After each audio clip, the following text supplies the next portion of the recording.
Watchman అనేవాడు, ఎవరు లేరమ్మా ఫుల్ అయిపోయారు వెళ్ళిపోయినా. మాకు అందరూ మేధావులే సార్. 5 థియేటర్స్ మా బాబాయ్ పేరు చెప్తే స్టార్టింగ్ లో క్యాఫ్టేరియాలో మేనేజర్ గా చేశానండి.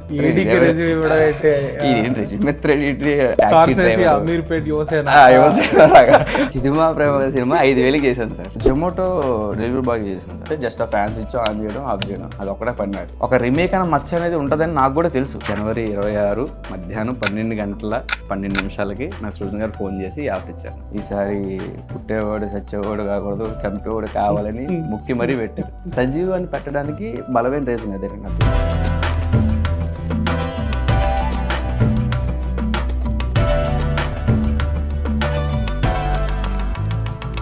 Hi, new episode of debutant diaries. Me cinema రాబోతుంది ఓం శాంతి శాంతి. మీ జర్నీ గురించి తెలుసుకుందామని చాలా ఎక్సైటెడ్గా ఉన్నాను నేను. It's a start of new journey. ఒక జర్నీ అంటే ఇంకో జర్నీ స్టార్ట్ అవ్వబోతుంది. ఎక్కడ స్టార్ట్ అయింది అసలు నా జర్నీ? అంటే చిన్నప్పటి నుంచి సినిమా మీద చాలా ప్రభావం నాకు ఉంది.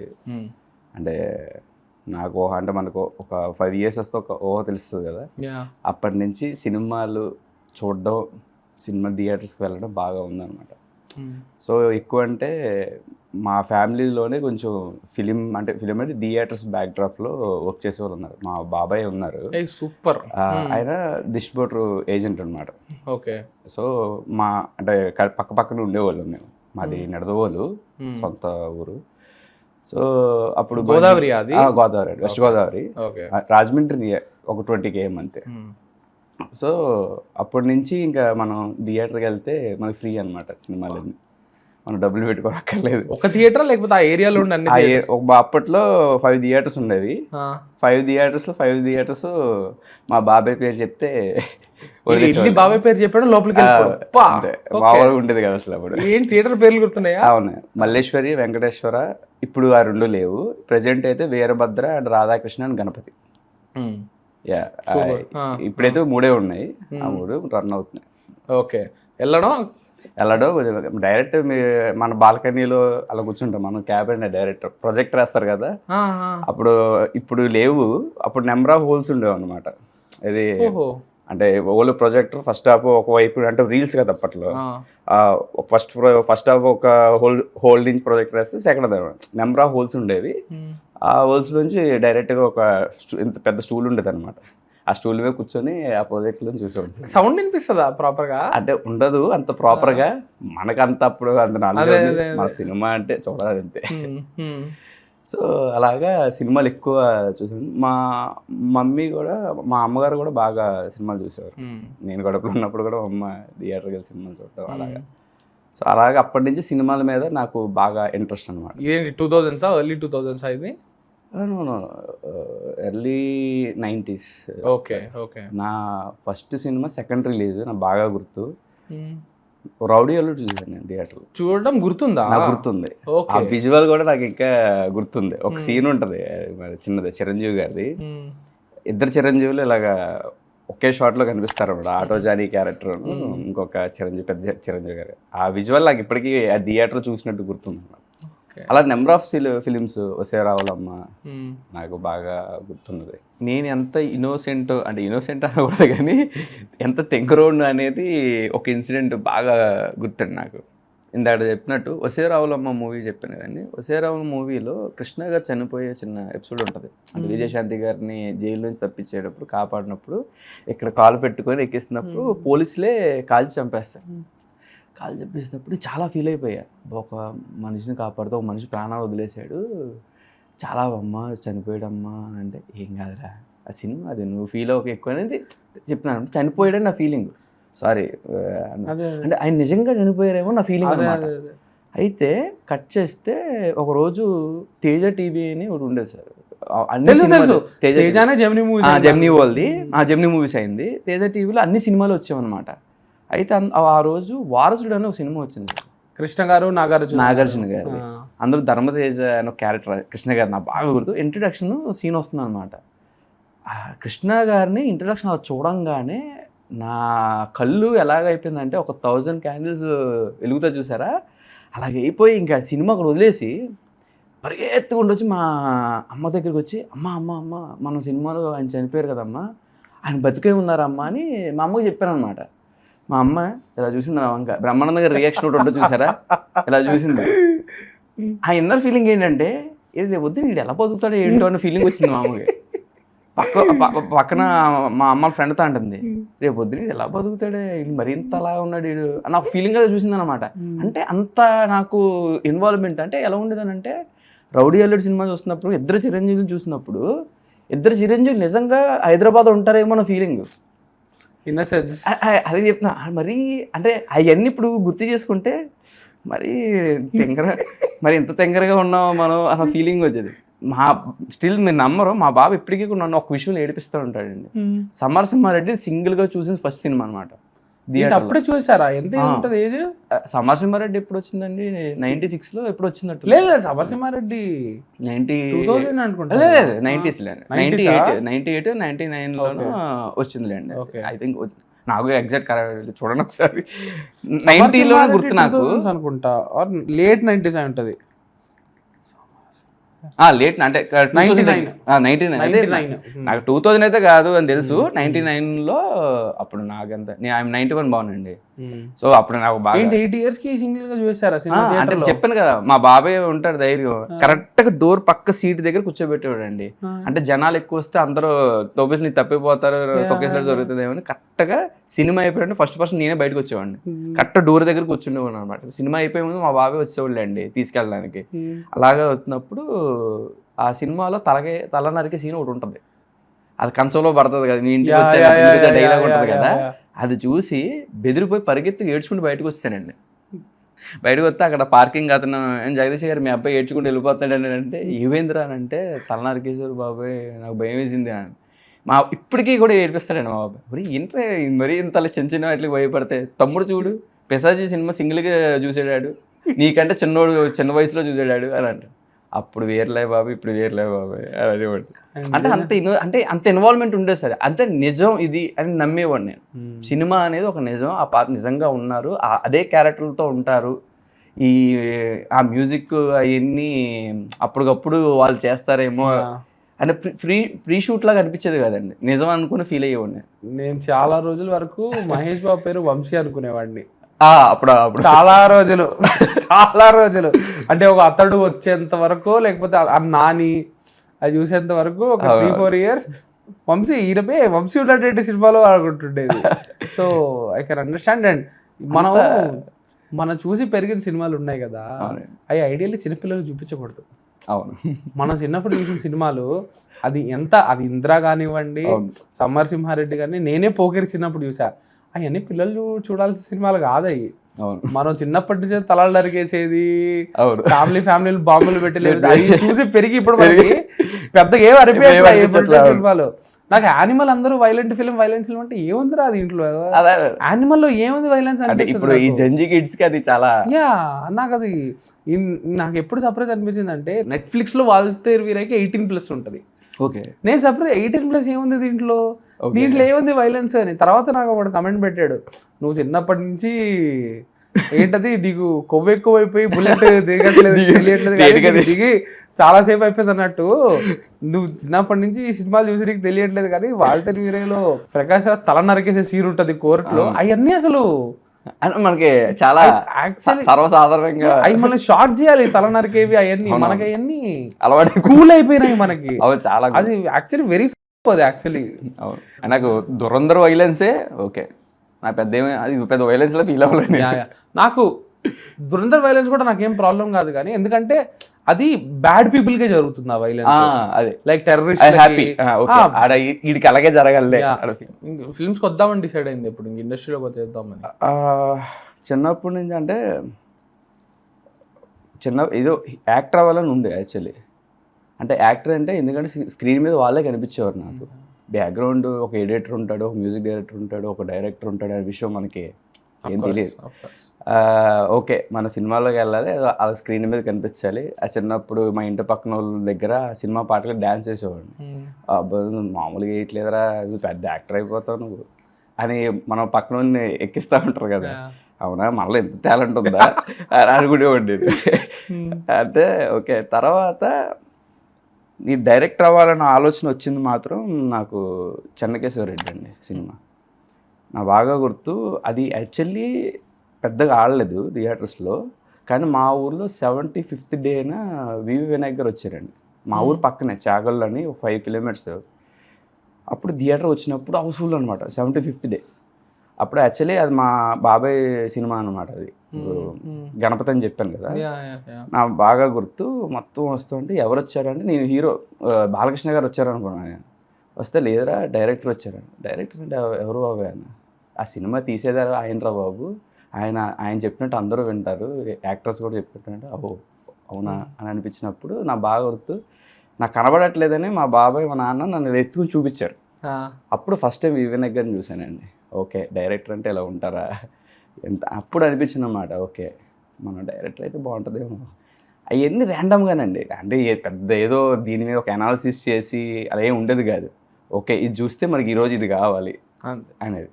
బట్ కాలేజ్ డేస్కి వెళ్ళిన తర్వాత కాలేజీ అంటే నేను +1 కాకుండా డిప్లొమా త్రూ వెళ్ళాను అనమాట. డిప్లొమా టైంలో తాడేపల్లిగూడెంలో చదువుతున్నప్పుడు ఓన్లీ నాకు మార్నింగ్ షిఫ్ట్స్ అనమాట కాలేజ్. ఆఫ్టర్నూన్ సెలవు, లంచ్ చేయడం, మ్యాట్నీకి వెళ్ళిపోవడం. ఇంకా అలాగా సినిమాలు చూసి ఇంకా రైటింగ్, కథ ఎలా చెప్పాలి ఏంటనేది అప్పటి నుంచి అనాలిసిస్ చేసుకుంటూ మా చుట్టుపక్కల ఫ్రెండ్స్ అందరికీ కథలు చెప్పడం అలాగా అయింది అనమాట. ఫస్ట్ స్టెప్ ఏంటి? ఫస్ట్ స్టెప్ అంటే ఫిల్మ్ మేకింగ్లోకి వెళ్ళాలి అంటే లైక్ ఇంక వెళ్ళాలి అంటే లిటరలీ హైదరాబాద్కి వస్తే ఎక్కడికి వెళ్ళాలి అది ఆ బేసిక్ అండర్స్టాండింగ్ ఉన్నిందా? కాంటాక్ట్ కానీ అసలు ఏమీ లేదండి. మరి ఏంటి? Zero knowledge. 2014 నా బాగా గుర్తు మే నెలలో వచ్చానండి ఇంట్లో. నాకు హైదరాబాద్లో జాబ్ వచ్చింది. నేను హైదరాబాద్ వచ్చేస్తున్నాను అని చెప్పి వచ్చేసి హైదరాబాద్కి. వచ్చిన తర్వాత అమీర్పేటలో మా బ్రదర్ ఉండేవాడండి, మా పెద్దమ్మ గారు అబ్బాయి. తను కూడా ఇండస్ట్రీలో ట్రయల్ చేస్తున్నాడు అనమాట, డైరెక్షన్ డిపార్ట్మెంట్ అనమాట. ఫస్ట్ మనోడిని కలిశాను అనమాట. సోదరా మరి ఏంటి పరిస్థితి అంటే, నా పరిస్థితి ఏమి లేదు రా, నీ పరిస్థితి ఏం చెప్తా అన్నాడు. సో అప్పటి నుంచి అక్కడ ఒక ఇమ్రోజ్ కేఫ్ అని ఒకటి ఉంటుందండి. ఇంకేఫే ఇమ్రోజ్ కేఫ్ అని ఉంటుంది అమీర్పేటలో. ఓకే, ఇది నాకు ఎవరో చెప్పారు, ఇంకో డైరెక్టర్ కూడా చెప్పారు దీని గురించి. అవునా? ఓకే. బేస్మెంట్ లో ఉంటుందా అది? బేస్మెంట్ లాగా ఉంటుంది. మన ఇక్కడ ఎక్స్ రోడ్ అండి, కరెక్ట్ గా ఎలిఫెంట్ హౌస్ ఆపోజిట్ లో ఉంటది అనమాట. అక్కడ మాకు టీం ఉండేది సార్. ఇప్పుడు ఆ టీం చాలా మంది డైరెక్టర్లు అయిపోయారా? నాకు నందకిషోర్ కూడా అక్కడే పరిచయం. ఇమాని 35 డైరెక్టర్ నందకిషోర్ అక్కడే పరిచయం. ఆ సినిమా ఎడిటర్ కూడా అక్కడే పరిచయం, ప్రసన్న అని. అండ్ మా శివగారు అని ఇప్పుడు ఒక ఆయన నా సినిమాకి ఫస్ట్ ఎడీగా కో డైరెక్టర్ చేశారు. 35కి రైటింగ్ సైడ్ ఇదంతా. అలాగే చాలా మా బ్రదరు వీళ్ళంతా నాకు ఇండస్ట్రీలో ఇప్పుడు పరిచయం వాళ్ళంతా అక్కడ నుంచే నాకు తెలుసు అనమాట. 2014లో అప్పటి నుంచి ఇంకా జర్నీ, ఆఫీసుల చుట్టూ తిరగడం, ఎంత వాళ్ళని ఏడీగా జాయిన్ చేసుకోండి అని చెప్పడం. ఈ 11 yearsలో నేను సినిమాలు వర్క్ చేసింది 4 films ఏడీగా. ఓకే. తర్వాత అంటే ఎక్కడ ఎట్లా దొరికినాయి ఆపర్చునిటీస్? ఆ 4 అంటే ఫస్ట్ ఫిలిం ఈ ఇమ్రోజ్లో టీలు తాగడం, ఈ మార్నింగ్ నుంచి ఈవినింగ్ ఉంటున్నప్పుడు ఎవరో ఒకరు చెప్తా ఉంటే మురళి అని ఒక ఫ్రెండ్ ఉండేవాడండి, ఇప్పుడు ఆయన కూడా ఉన్నాడు. ఆయన ఇలాగ నందు షార్ట్ ఫిల్మ్ చేస్తాడంటారా, వెళ్దాం ఒకసారి అని. వెళ్తా అంటే అప్పుడు యాంకర్ రవి గారితో సినిమా షార్ట్ డెమో చేస్తున్నాడు నందు. చేస్తున్నప్పుడు దానికి వెళ్ళినప్పుడు దానికి ఏడీగా జాయిన్ అయ్యా. షార్ట్ ఫిల్మ్కి నందు వచ్చి బ్రో మీరు ఖాళీ ఉన్నారా అని అడిగాడు. ఖాళీయే అంత అంటే టీంలో వర్క్ చేస్తారు మాతో పాటు అన్నమాట. సరే అని చెప్పి అక్కడి నుంచి రవితో చిన్న పరిచయం స్టార్ట్ అయింది. తర్వాత ఇమ్మీడియట్లీ యాంకర్ రవి గారు ఫిలిం చేశారండి, ఇది మా ప్రేమ కథ అని ఒకటి చేశారు. తర్వాత దానికి ఏడీగా చేసిన తర్వాత ఆయనకి మేనేజర్గా జాయిన్ అయిన తర్వాత. ఓకే, బాగానే ఉంది జర్నీ. మామూలుగా లేదు అంటే కొంచెం ఫైనాన్షియల్స్ ఇబ్బందులు, ఇంట్లో చాలా పెద్ద అబద్ధం చెప్పొచ్చు, జాబ్ వచ్చింది. అది ఇంటికి డబ్బులు పంపాలి కదా? అది లేదండి. ఓకే. అంటే వాళ్ళ దగ్గర నేను తీసుకునేవాడిని కాదు, నేను వాళ్ళకి పంపించడం కూడా లేదనమాట. అంటే నేనేం అంటే వచ్చేది తక్కువ జీతం అండి, నాకు ఇక్కడ రూమ్ రెంట్లకి నాకు సరిపోతుంది అని చెప్తే సరేలే. ఎక్కడ ఉండేది అప్పుడు? అమీర్పేటలో ఉండేవాడిని. ఓకే. 5 years అమీర్పేటలో ఉన్నా. కోవిడ్ ముందు మణికొండ షిఫ్ట్ అయ్యాను. ఓకే. మణికొండ భూమి స్టార్ట్ అయింది కూడా అప్పుడే కోవిడ్. మనం వచ్చిన తర్వాత మొత్తం ఫుల్ ట్రాఫిక్ అయిపోయింది. సో అట్లాగా రవి గారికి అంటే జస్ట్ ప్రవృత్తిలాగా ఆయన డేట్స్ చూసుకోవడం, అకౌంట్స్ అన్ని చూసుకోవడం, ట్రయల్స్ చేసుకోవడం, కొంచెం ఆయన ఇచ్చే అమౌంట్ కొంచెం రూమ్ రెంట్లకి మన ఖర్చులకి ఉండడానికి బ్రతకడానికి హ్యాపీ. ఓకే, అప్పట్లో 7,000 ఉంటే చాలు అనిపించింది నాకు. ఎందుకంటే అదో పెద్ద చాప్టర్ లేండి. చెప్పండి మరి, పెద్ద చాప్టర్ అదే కావాలి. అదే. సో అలాగా స్టార్ట్ అయింది. తర్వాత స్టాండప్ రాహుల్కి జాయిన్ అయ్యా. స్టాండప్ రాహుల్ శాంటోది గారి దగ్గర అసోసియేట్గా జాయిన్ అయ్యా. ఇది సెకండ్ సినిమా కింద లెక్క. సో తర్వాత పిట్టకథలని ఒకటి చేశాను నెట్ఫ్లిక్స్, సంకల్ప్ గారి దగ్గర. సంకల్ప్ గారి దగ్గర చేశారా మీరు? సంకల్ప్ పింకీ. Yes, Pinky story. దాన్ని జాయిన్ అయిన తర్వాత ఇంకా 35కి ఫుల్ లెంత్గా చేశాను. సంకల్ప్ గారి దగ్గరికి ఎలా? సంకల్ప్ దగ్గర నందు త్రూ అండి. అంటే ఓ రకంగా ఈ ప్రాజెక్టులన్నీ పరోక్షంగా బిహైండ్ నందు అండి. ఓకే. ఎందుకంటే అప్పుడు నందు ఎప్పుడైతే పరిచయం అయ్యాడో అప్పటి నుండి ఇప్పటి వరకు మా జర్నీ అలా పేర్లకి వెళ్తాను. అండ్ వెరీ గుడ్, అంటే మంచి స్నేహితులు అంటారు చూసారా, ఒక మంచి పుస్తకం లాగా నందు ఈజ్ నాకు మంచి ఫ్రెండ్ కంటే ఎక్కువ అని చెప్పచ్చు. సో అలాగా ప్రతి సినిమాలో నందు హ్యాండ్ ఉంటుందండి నాకు. అదే ఇప్పుడు ఈ సినిమాకి కూడా రైటింగ్ చాలా హెల్ప్ చేశారు. డైలాగ్స్ కూడా నందువే రాశాడు. ఓకే. ఓం శాంతి. ఓకే. ఓకే. సో అలాగా ఇంకా జర్నీ స్టార్ట్ అయింది. మరి మీరు సింపుల్గా చెప్పేశారు కానీ ఈ ఒక్క ప్రాజెక్ట్కి ఈ ఒక్క ప్రాజెక్ట్కి మధ్యలో టైం ఉండేది కదా ఏడీగా చేస్తున్నారు. గ్యాప్స్లో ఏం చేసేది? గ్యాప్లో రైటింగ్ అండి, సినిమాలు చూడటం అంతే. అంటే ఏమైనా ఇన్కమ్ సోర్స్ వచ్చేవి. ఏంటి ఇన్కమ్ సోర్సెస్ అంటే? ఇన్కమ్ సోర్సెస్ అంటే నేను ఫస్ట్లో స్టార్టింగ్లో క్యాఫ్టేరియాలో మేనేజర్గా చేశానండి. ఒక స్టార్టింగ్ వచ్చినప్పుడు క్యాఫ్టేరియాలో మేనేజర్గా చేసి ఉండే. అది ఎక్కువ టైమింగ్స్ ఉండే, 14 hours 15 hours ఉంటే నాకు ఇది సైడ్ ఏం అవ్వట్లేదు చెప్పి అది కొన్నాళ్ళు చేసి వదిలేశాను. ఇట్లా కాదు, నాకు ఏదైనా చిన్న పార్ట్ టైం, అంటే మనల్ని ఎవడో క్వశ్చన్ చేయకూడదు, మన పైన ఎవడో ఉండకూడదు, ఏం చేస్తే బాగుంటుంది అన్నప్పుడు నాకు బైక్ ఉండే అండి. నాకు యాక్చువల్లీ బైక్ వేసుకుని హైదరాబాద్ వచ్చేసాను. యాక్చువల్లీ చిన్న ఫ్యాషన్ ప్రో ఉండేది. అంటే నాకు వినేవి ఏంటంటే బైక్ ఉండాలి ఇండస్ట్రీలో, ఆఫీసుల చుట్టూ తిరగాలంటే బైక్ ఉండాలి, బైక్ లేకపోతే కష్టం అని. అంటే నా బైక్ ఈఎంఐ తీరిపోయే వరకు రాజమండ్రిలో జాబ్ చేశానండి. ఇది 2014 ముందా? 2014. ఇది నేను అడుగుదాం అనుకుంటుండే. మే 2014లోనే ఇండస్ట్రీకి వెళ్ళాలని లేదు. ఎందుకు? ఎడ్యుకేషన్ 12లో అయిపోయిందండి. ఓకే. 12 నేను యాక్చువల్లీ నేను సివిల్ చేసి ఉండే. విజయవాడలో ఒక 3-4 months జాబ్ చేసిన తర్వాత రాజమండ్రిలో ఇంటీరియర్ డిజైనింగ్ చేసేవాడిని. నాకు ఇంటీరియర్ డిజైనింగ్ వచ్చండి బాగా అప్పట్లో. ఇంటీరియర్ డిజైన్ చేసిన తర్వాత బైక్ కూడా తీసుకున్నా. అంటే రోజు అప్పట్లో చేయాలి కదా ఇంటి నుంచి ఎక్కడికని. చేసిన తర్వాత ఆ ఈఎంఐ తీరిపోయే వరకు ఓపిక్గా చేశాను సార్. ఒక 1 year 1.5 year వరకు కొంచెం జాగ్రత్తగా చేసుకొని కొంత సేవింగ్స్ అప్పట్లో ఒక 25,000 30,000 ఎంతో సేవింగ్స్ చేసుకొని బైక్ ఈఎంఐ తీరిపోయిన తర్వాత బైక్ వేసుకొని వచ్చేసాను హైదరాబాద్. వచ్చేసిన తర్వాత అదే మా బ్రదర్ దగ్గరికి వచ్చిన తర్వాత అక్కడి నుంచి ఇంకా ట్రయల్స్ మొదలు అందరూ కొంతమంది పరిచయం అవ్వడం, నందు శివ వీళ్ళందరూ పరిచయం అవ్వడం, నాకు పరిచయం అయిన తర్వాత ఇంకా స్టార్ట్ అనమాట. సో నాకు అప్పుడు ఏమనిపించేది అంటే డైరెక్ట్గా ఆఫీస్కి వెళ్తే వాచ్మెన్ అనేవాడు, ఎవరు లేరమ్మా ఫుల్ అయిపోయారు వెళ్ళిపోయినప్పుడు నాకు ఒక థాట్ వచ్చిందండి. యాక్చువల్లీ ఏంటంటే ఒక రెజ్యూమ్ ప్రిపేర్ చేద్దాం అనిపించిందండి. ఒక రెజ్యూమ్ అంటే ఇప్పుడు మామూలుగా జాబ్ రెజ్యూమ్ లాగా ఒక సినిమా డైరెక్షన్ డిపార్ట్మెంట్ జాయిన్ అవ్వడం ఒక రెజ్యూమ్ అనమాట. రెజ్యూమ్ చేసామండి. ఆ రెజ్యూమ్లో ఏం నోట్ చేసామనంటే నేను కథ బాగా రాస్తాను, కథ రాయగలుగుతాను, స్క్రీన్ రైటింగ్ అది చెప్పేవాడిని. దాని తర్వాత ఇన్ని బుక్స్ చదివేవాడిని, నాకు బుక్స్ కూడా చదువుతాను, ఇలాంటివి చెప్పేవాడిని అనమాట. అంటే అప్పటికి షార్ట్ ఫిల్మ్స్ ఏం చేయలేదు. అది రెజ్యూమ్ చేసి ప్రతి ఆఫీస్కి వెళ్ళి రెజ్యూమ్ ఇచ్చేవాడిని. అలా చూసేవాడు ఇదేం రెజ్యూమ్ అనుకోండి. కింద ఒక నోట్ రాసేవాడిని, అది నేను తెలుగులో చెప్తాను, వచ్చి ఇంగ్లీష్లో అది రాసా. మా ఫ్రెండ్ అడిగి చిన్న కొటేషన్ లాగా చెప్పరాసాను. అంటే అదేంటంటే నన్ను పెట్టుకోకపోతే ఒక మంచి పర్సన్ అదే మంచి పని చేసేవాడిని మిస్ అవుతారు అన్నట్టుగా చిన్న సింగిల్ లైన్లో రాసేవాడిని అనమాట. అదే ఒకటి దిల్ రాజు గారి ఆఫీస్ దగ్గర ఒక పర్సన్, నా పేరు ఎవరు గుర్తులేరు, హరి అనుకుంటా ఆయన పేరు. ఆయన చదివి ఓకే అంటే ఏంటి ఇప్పుడు నేను పెట్టుకోకపోతే పనివాడు దొరకడా, సరిగ్గా చేసేవాడు దొరకడా అన్నట్టుగా చిన్న రియాక్షన్ ఇచ్చి నవ్వాడు ఆయన.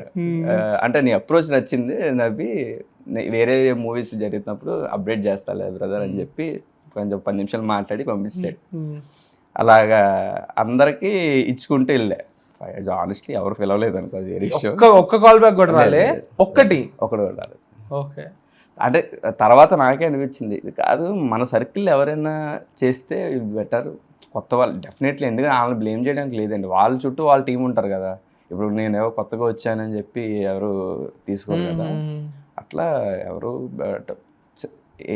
నీ వర్క్ చేసిన ఫిలిమ్స్ అన్ని రికమెండేషన్తో ఫ్రెండ్స్తో చెప్పడం వల్ల నెట్వర్కింగ్ బెస్ట్ వే. ఈ మధ్యలో కొంచెం బ్రతకడానంటే నేను ఆర్ట్ సైడ్ డైలీ వెళ్ళేవాడినండి. ఆర్ట్ డిపార్ట్మెంట్ ఈ వాకీ టాకీస్ ఉంటాయి చూసారా, ఒక 30-40 వాకీ టాకీస్ ఎవ్రీడే తీసుకెళ్ళాలన్నమాట. ఆ రెస్పాన్సిబిలిటీ ఆ బ్యాగ్లో 30 వేసేసుకుని వెళ్ళిపోయి అందరికి ఎవరెవరు కావాలో డైరెక్షన్ డిపార్ట్మెంట్కి ఒక 5, మన లైట్ డిపార్ట్మెంట్కి ఒక 5, అలా కెమెరా డిపార్ట్మెంట్కి 5, అలా అందరు ఇచ్చేసి నోట్ చేసుకొని ఈవినింగ్ ప్యాకప్ అయిన తర్వాత అందరి దగ్గర చూసుకొని అన్నీ 30 వచ్చినాయో లేదో చెక్ చేసుకొని ఈవినింగ్ వెళ్తే ఒక 500 అలాగే ఇచ్చేవారు అనమాట. అది ఆర్ట్ డిపార్ట్మెంట్ వల్ల. ఆర్ట్ డిపార్ట్మెంట్ అదో సెక్టర్. ఇప్పుడు అంటే సౌండ్ అంటే ఆర్ట్లోని ఇప్పుడు ప్రాపర్టీస్, రెంటల్ ప్రాపర్టీస్ ఉంటాయి కదండి. ఆ రెంటల్ ప్రాపర్టీస్లో ఇలాగ ఫ్యాన్స్, పెద్ద పెద్ద ఫ్యాన్స్ ఉంటాయి. ఆ fans, walkie talkie, electrical department కొన్ని ఇచ్చేవారు అనమాట. టైగర్ అని ఒక ఆయన ఉండేవారు, ఇప్పుడు ఉన్నారు బట్ ఇప్పుడు మంచి కలవలేదులే. కానీ అప్పట్లో ఆయన దగ్గర వర్క్ చేసేవాడిని. ఎలా దొరికింది ఇది? వేరే ఫ్రెండ్, ఇప్పుడు చెప్పాను కదా, 5 రోజు గేప్లోనే ఎవరో ఒకరు వచ్చేవారు. ఏమైనా ఉందంటే ఇలాగ వస్తావా, ఖాళీయే కదా పదా, కెఫే నుంచి అన్ని అదే సోల్ బేస్, అదే ప్రతిదీ ఆ బేస్ ఇమ్రోజ్ కేఫ్. అంటే నాకు చాలా ఎమోషనల్ ప్లేస్ అండి. ఇప్పుడు మెట్రో వచ్చేసి సిట్టింగ్ తీసేసారు కానీ స్టాండింగ్, అప్పట్లో సిట్టింగ్ ఉండేది అనమాట. ఒక టేబుల్ మాకు రిజర్వ్డ్, అక్కడ కూర్చుంటే ఈవినింగ్ వరకు లేచేవాళ్ళం కదా మేము. అక్కడ సగం టైం యాడ్ అయిపోయింది అనుకోండి, అది వేరే విషయం. కాకపోతే అక్కడ ఎంతో కొంత నాలెడ్జ్, థియరీ నాలెడ్జ్ అనేది వచ్చేది అనమాట. అక్కడ ఒక మాస్టర్ క్లాస్ జరిగాము మాకు. అది బెస్ట్ డిస్కషన్. మామూలు దిల్రుబా డైరెక్టర్ తెలుసా? కరణ్ తెలుసు అన్న. అతను అక్కడికి వచ్చేవాడు, ఆయననే చెప్పారు నాకు. అక్కడే మేము డిస్కషన్ చేసేవాళ్ళం. ఆర్య సినిమాకి ఆర్య అనే టైటిల్ ఎందుకు ఉంది, ఈ డిస్కషన్స్ అన్ని ఒక్కొక్క సినిమాకి. మాకు అందరూ మేధావులే సార్. అంటే నాకు మాస్టర్ క్లాసెస్ అయ్యేవి. చెప్పండి ఎట్లాంటివి? అంటే ఎట్లా అంటే ఒక సినిమా మీద టాపిక్ స్టార్ట్ అయితే సార్, 24 క్రాఫ్ట్స్ గురించి ఒక్కొక్కడు ఒకటి మాట్లాడేవాడు సార్. ఓకే, ఎడిటింగ్ ఇలా చేయాలి, ఓకే బ్యాక్గ్రౌండ్ మ్యూజిక్ ఇలా, అంటే ఎవరు బ్యాక్గ్రౌండ్ మ్యూజిక్ కొట్టేవాడు కాదు కానీ బ్యాక్గ్రౌండ్ గురించి డిస్కస్ చేయడం, ఇలాగా మొత్తం ఒక టాపిక్ నడిచేదండి. ఆ రోజు ఏదో ఒకటి తెలుసుకుని వెళ్ళిపోయేవాళ్ళు. నాకు వచ్చిన కొత్తలో నాకు ఏం తెలియదు సార్, నిజం చెప్తున్నాను. డైరెక్షన్ గురించి అంటే ఓకే, కథ ఎలా రాయాలో మాత్రం తెలుసండి, అది ఒక్కటే నేర్చుకుని వచ్చాను. స్క్రీన్ ప్లేకి అంటే ఒక కథకి స్క్రీన్ ప్లే ఎలాగ అటాచ్ చేయాలి, ఎలా రాయాలి అనేది మాత్రం నాకు తెలుసు. కానీ డైరెక్షన్లో కొన్ని మెలుకులు ఇవి ఉంటాయి, ఈ షార్ట్ డివిజన్లు అవన్నీ. ఇంతకంటే ఈ సినిమాలు చూసి నేర్చుకున్నది ఇదిగో మన చుట్టూ మాస్టర్ క్లాసెస్, ఇమ్రోజ్ మాస్టర్ క్లాసెస్లో నేర్చుకున్నవి. బాగా గుర్తున్న డిస్కషన్లు ఏమైనా ఉన్నాయా? బాగా గుర్తున్న డిస్కషన్స్ ఏంటంటే, ఒక పెద్ద డిబేట్ అయ్యేవండి. అవి మన సినిమాల కంటే ఎక్కువ మణిరత్నం గారి సినిమాల మీద మాకు తీసేసనమాట. నాకు బాగా గుర్తు సత్య సినిమా గురించి బాగా జరుగుండండి. అప్పుడు ఇంటర్వ్యూలు బాగా, ఈ ఆర్జీవి గారి బాగా వచ్చేవి ఇంటర్వ్యూలు. ఆ ఇంటర్వ్యూ సత్య సినిమా గురించి బాగా లొకేషన్లో ఒరిజినల్ ఎమర్జెన్సీ సీన్ ఉంటుంది. ఆ ఎమర్జెన్సీ సీన్ రియలిస్టిక్గా చేశారు, అంటే రియల్ ప్లేసెస్కి వెళ్ళి చేశారు. దాని మీద ఆ మేకింగ్ గురించి, కంపోజిషన్, దాని గురించి ఎక్కువ డిస్కషన్. అంటే ఆర్జీవి గారి సినిమాలు, మణిరత్నం, ఎస్పెషల్ మార్టిన్ స్కోర్సెస్ సినిమాలు, మా కామన్గా ఉండే పాయింట్ అందరికి మార్టిన్ స్కోర్సెస్ అంటే బాగా ఇష్టం అండి. దాని మీద ఎక్కువ సినిమాలు, టాక్సీ అందరికి టాక్సీ డ్రైవర్ సినిమా గురించి కానీ ఇంకా చాలా సినిమాలు అండి, గుడ్ ఫెలోస్, ఇవన్నీ డిస్కషన్ అనమాట. మనకి ఏంటి మరి మన తెలుగు సినిమాల కంటే ఈ ఇంగ్లీష్ సినిమాల మీద ఎక్కువ డిస్కషన్ వెళ్ళిపోయింది మాకు. అంటే ఎలా ఉండేది అంటే తెలుగు సినిమాలు కదరా మనకు తెలుసులే అన్న ఫీలింగ్ ఉండేది.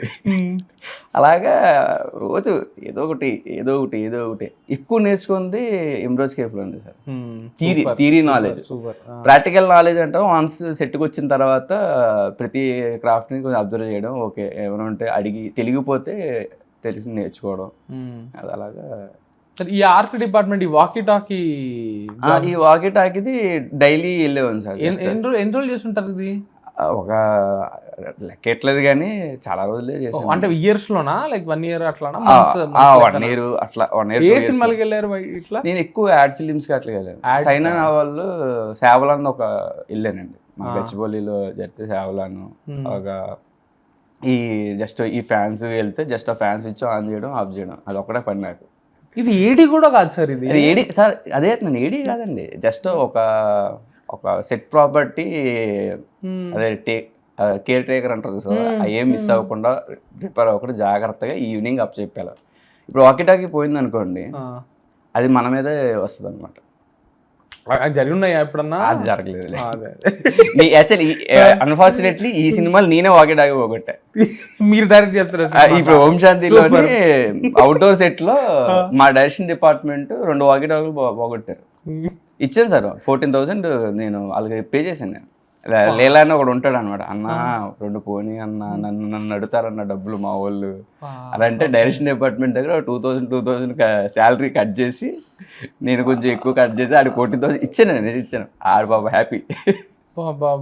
ఎందుకంటే ఈ ఎక్స్పీరియన్స్ నాకు ఉంది, అంటే చాలా జాగ్రత్తగా రిపేర్ కూడా రాకూడదు సార్. మళ్ళీ చెకింగ్ ఉంటుంది ప్రతిదీ. వాకీటాకీ అక్కడ ఈవినింగ్ వెళ్ళిన తర్వాత వర్క్ చేస్తుందా లేదని just on and off check చేసుకొని చెక్ ఉంటుంది. ఇప్పుడు ఇయర్ ఫోన్స్ ఉంటాయి కదా, ఆ ఇయర్ ఫోన్స్ కూడా చెకింగ్ ఉంటుంది అనమాట. ఎన్ని ఇయర్ ఫోన్స్ తీసుకెళ్ళాను అన్ని అక్కడ రాసుకొని వెళ్ళాలన్నమాట.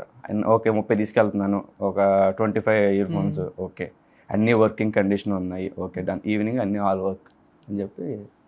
దాంతో సినిమాలకి ఏం చేసింది లేదు, కానీ సినిమాలకి ఏమైంది ఎక్కువ యాడ్ ఫిలిమ్స్కే వెళ్ళేవాను. ఒక 2-3 యాడ్ ఫిలిమ్స్ చేశాను.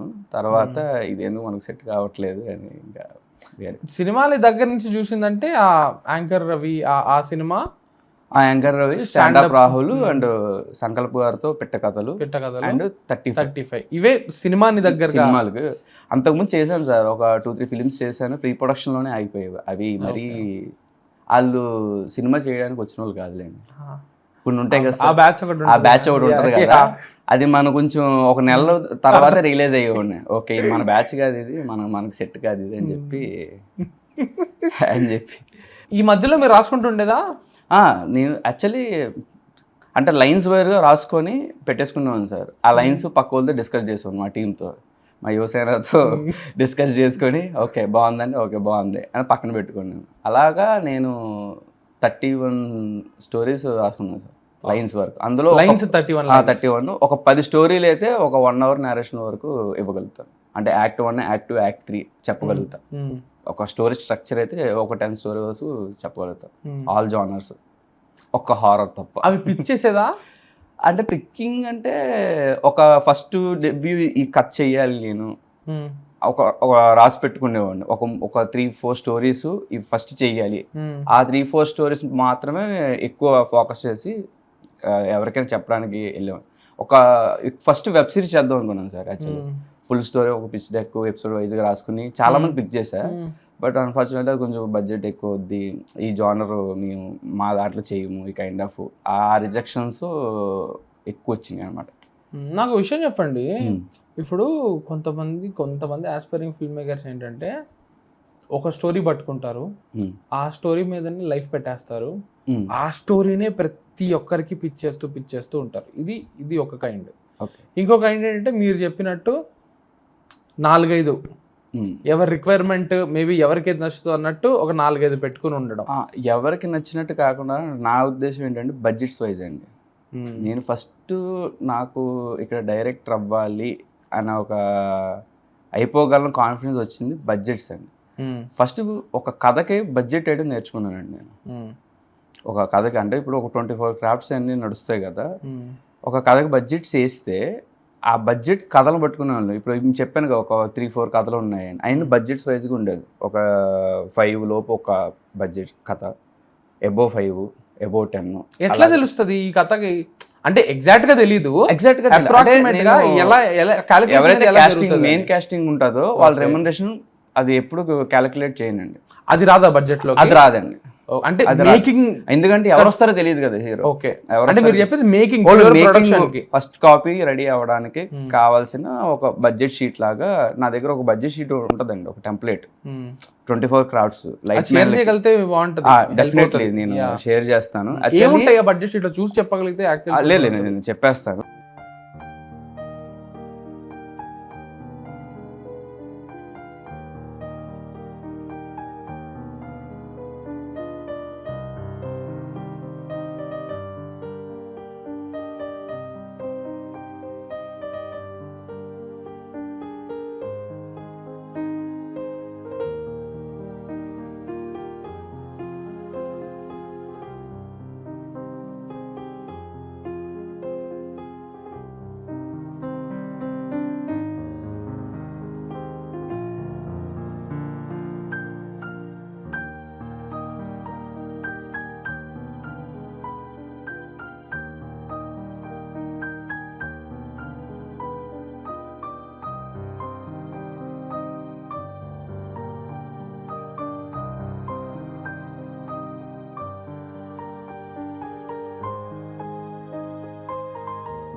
ప్రీ ప్రొడక్షన్ వేస్తానండి. Okay, first starting office rent. మన ఆఫీస్ ఎక్కడ తీసుకుంటున్నాం? 30,000 తీసుకుంటున్నావా, 40,000 తీసుకుంటున్నావా, 50,000 తీసుకుంటున్నావా, విల్లా తీసుకుంటున్నావా, లేకపోతే 3 BHK కాలనీలో తీసుకుంటున్నావా, మాదాపూర్ అదొక ఫస్ట్ ఆఫీస్ బడ్జెట్. తర్వాత అది ప్రీ ప్రొడక్షన్ కస్ట్ లోకి వస్తుందా? ప్రీ ప్రొడక్షన్ అంటే ప్రీ ప్రొడక్షన్ అండ్ పోస్ట్ ఇంకా కంప్లీట్. ఫస్ట్ స్టార్టింగ్ వచ్చి మనం ఒక ఆఫీస్ తీయాలి. ఓకే, దానికి కొంత అమౌంట్ పక్కన పెట్టాలి. ఓకే, ఆఫీస్ బాయ్కి పెట్టాలి. ఓకే, డైలీ ఫుడ్, కాఫీ, టీలకి ఒక అప్రాక్సిమేట్లీ అమౌంట్. ఒక ఇప్పుడు నేనే ఉన్నానండి, రోజు ఒక 5-6 టీలు తాగుతాను. ఓకే, అలాగా ఒక టీం వస్తారు, బయట వాళ్ళు వస్తారు, ఆడిషన్స్ అని ఇవన్నీ వస్తే ఒక ఫుడ్గా కొంత అమౌంట్ పక్కన పెట్టాలండి. దాని తర్వాత డైరెక్షన్ డిపార్ట్మెంట్, ఎవరైతే ప్రెప్లో వర్క్ చేస్తారో అందరు డైరెక్షన్ డిపార్ట్మెంట్కి శాలరీస్ ఎంత అవుతుంది. ఒక సినిమా ఒక 6 నెలలు చేస్తున్నాం అనుకోండి ఫర్ ఎగ్జాంపుల్, డైరెక్షన్ డిపార్ట్మెంట్ అనే వాళ్ళు ప్రీ ప్రొడక్షన్ మొత్తం ఉంటారు, షూట్ మొత్తం ఉంటారు, పోస్ట్కి వస్తారు ఒక 2 ఎంతమంది ఉంటారండి. ఎందుకు తగ్గిపోతుంటారు? ఎప్పుడు తగ్గిపోతారంటే dependency production house, dependency director calls కూడా ఉంటాయిలేండి. ఎక్కువ అంటే ఇప్పుడు ఒక 6-7 ఉంటారండి డైరెక్షన్ డిపార్ట్మెంట్. పోస్ట్కి అంతమంది అవసరమా అంటే నేను అవసరం లేదని చెప్తాను. అవునా? అవసరం లేదు. ఎందుకు డబ్బింగ్ కి ఇప్పుడు ఏంటంటే స్ప్లిట్ అయిపోతారండి. ఇప్పుడు ఒక్కొక్క అంటే పోస్ట్కి వచ్చేసరికి ఏంటంటే షూట్ లో వచ్చేసరికి అంతమంది ఉంటారు కాబట్టి ఒక్కొక్కళ్ళు హ్యాండిల్ చేయాల్సి వస్తుంది. పోస్ట్కి వచ్చేసరికి కొంచెం చిన్న రిలాక్స్ ఉండదు, ఆఫీస్ లోనే మొత్తం జరుగుతుంది. ఇప్పుడు ఫర్ ఎగ్జాంపుల్ ఓం శాంతిగా తీసుకుందామండి, నేను కాకుండా ఒక 2 ఉంటారండి. మా ఫస్ట్ ఐడియా సరిపోద్దా అంటే సరిపోతుంది అంటే వర్క్స్ స్ప్లిట్ చేసుకోవాలండి. ఫర్ ఎగ్జాంపుల్ మా ఒక ఏడి అసోసియేట్ నవీన్ అని ఒక అబ్బాయి అన్నాడు. నవీన్ ఏం చేస్తాడంటే సీజీలు, డిఏ అండ్ డబ్బింగ్ ఇవన్నీ ఆ 3 తను చూసుకుంటాడు. 3 ఒకరి పైన పడ్డ లోడ్ కదా, ఆ లోడే ఖచ్చితంగా. అంటే ఇప్పుడు మన చిన్న ఈ బడ్జెట్ లోనే చెయ్యాలి కొన్ని ఉంటాయి కదా, అప్పుడు ఏమవుతారంటే ఓకే ఈ బడ్జెట్ లో అంటే ఎంతమంది, ఇప్పుడు 6 చేసుకోవచ్చు అండి, తప్పేం కాదు సార్. కానీ వాళ్ళకి మరి అంత ఎక్కువ ఇస్తారా చెప్పండి ఏడీస్ కి? అంటే బడ్జెట్ తగ్గించేస్తున్నాము, ఒక 2 ఏడీని తీసి అంటే అంత తేడా ఏం రాదు కదా. నేను ఇది మా ప్రేమ సినిమా 5,000 వేసాను సార్ పర్ మంత్. అది అంటే నాకేంటంటే 5,000 తక్కువ ఎక్కువ అని చూడలేదండి, అవకాశం అంతే. ఒక సినిమాకి ఏడీగా నన్ను పెట్టుకున్నారు అంతే. ఆ సినిమాకి డైరెక్టర్ ప్రొడ్యూసర్ ఒక ఆయనే కాబట్టి ఐ అండర్స్టాండ్. కానీ అవకాశం వచ్చింది, సినిమా పనిచేసేయాలి అంతే. ఆ ఎగ్జైట్మెంట్ సెట్ అబ్బాబలే ఉందా అన్న ఫీలింగ్ ఉంటుంది చూసారు, ఒక హ్యాపీనెస్ ఉంటుందండి. అది డబ్బు అనేది సెకండ్ తినడానికి ఉండడానికి ఇస్తే చాలు. ఆ షేర్ ఎంత అండి రూమ్ రెంట్లు అప్పట్లో ఒక సింగిల్ రూమ్లో 4 ఉండేవాళ్ళు, 1,500 అండి ఈచ్ పర్సన్ అంతే. 1,500 ఫుడ్కి ఒక 3-5 మెస్ ఉండేదా? మెస్ కాదండి, యాక్చువల్లీ రైస్ పెట్టేసుకునేవాళ్ళు. కర్రీ పాయింట్ లో కార్డు ఉండేది, మంత్లీ కార్డు. ఒక 60 కర్రీలు 650 రూపాయలు. ఓకే, అలాగా ఒక కార్డు ఉండేది. ఒక ఎంతమంది ఉన్నో చూసుకోవడం, 2 కార్డులు టిక్కులు కొట్టించుకోవడం, కర్రీలు తెచ్చుకోవడం, తినేయడం. అలా నాకు ఇది కర్రీ పాయింట్ అంటే నాకు గుర్తొచ్చేది అనుదీప్ కేవి గారు. ఆయన జాతిరత్నాల్లో ఒక జోక్ ఉంటది కదా, ప్రియదర్శి రైస్ కుక్ అయిన విజిల్ వచ్చిన ప్రతిసారి ప్రియదర్శి ఒక రియాక్షన్ ఇస్తాడనమాట. అది ఎందుకంటే ఆయన రూమ్మేట్స్ వాళ్ళందరూ రైస్ పెట్టుకుని కర్రీ తెచ్చుకుని వెయిట్ చేస్తుండే వాళ్ళట, రైస్ ఎప్పుడు అవుతుంది ఎప్పుడు. అది ఆయన గ్యాక్ గా ఇన్కార్పొరేట్ చేశారు జాతర సినిమా. సో నేనేం చెప్తానంటే, ఇప్పుడు సినిమాలు లక్షలు కోట్లు పెట్టి తీస్తున్నారు కదా, ఒక 4 ఏడీలకి శాలరీ తగ్గించేసినంత మాత్రం అంత పెద్ద బడ్జెట్ తేడా ఏం వచ్చేస్తుంది? దాని బదులు ఆ ఏడీస్కి వాళ్ళకి ప్రాపర్గా లోడ్ అనేది స్ప్లిట్ చేస్తే వాళ్ళు కూడా ప్రశాంతంగా పని చేసుకుంటారు కదా అని. యా డెఫినెట్లీ అండి.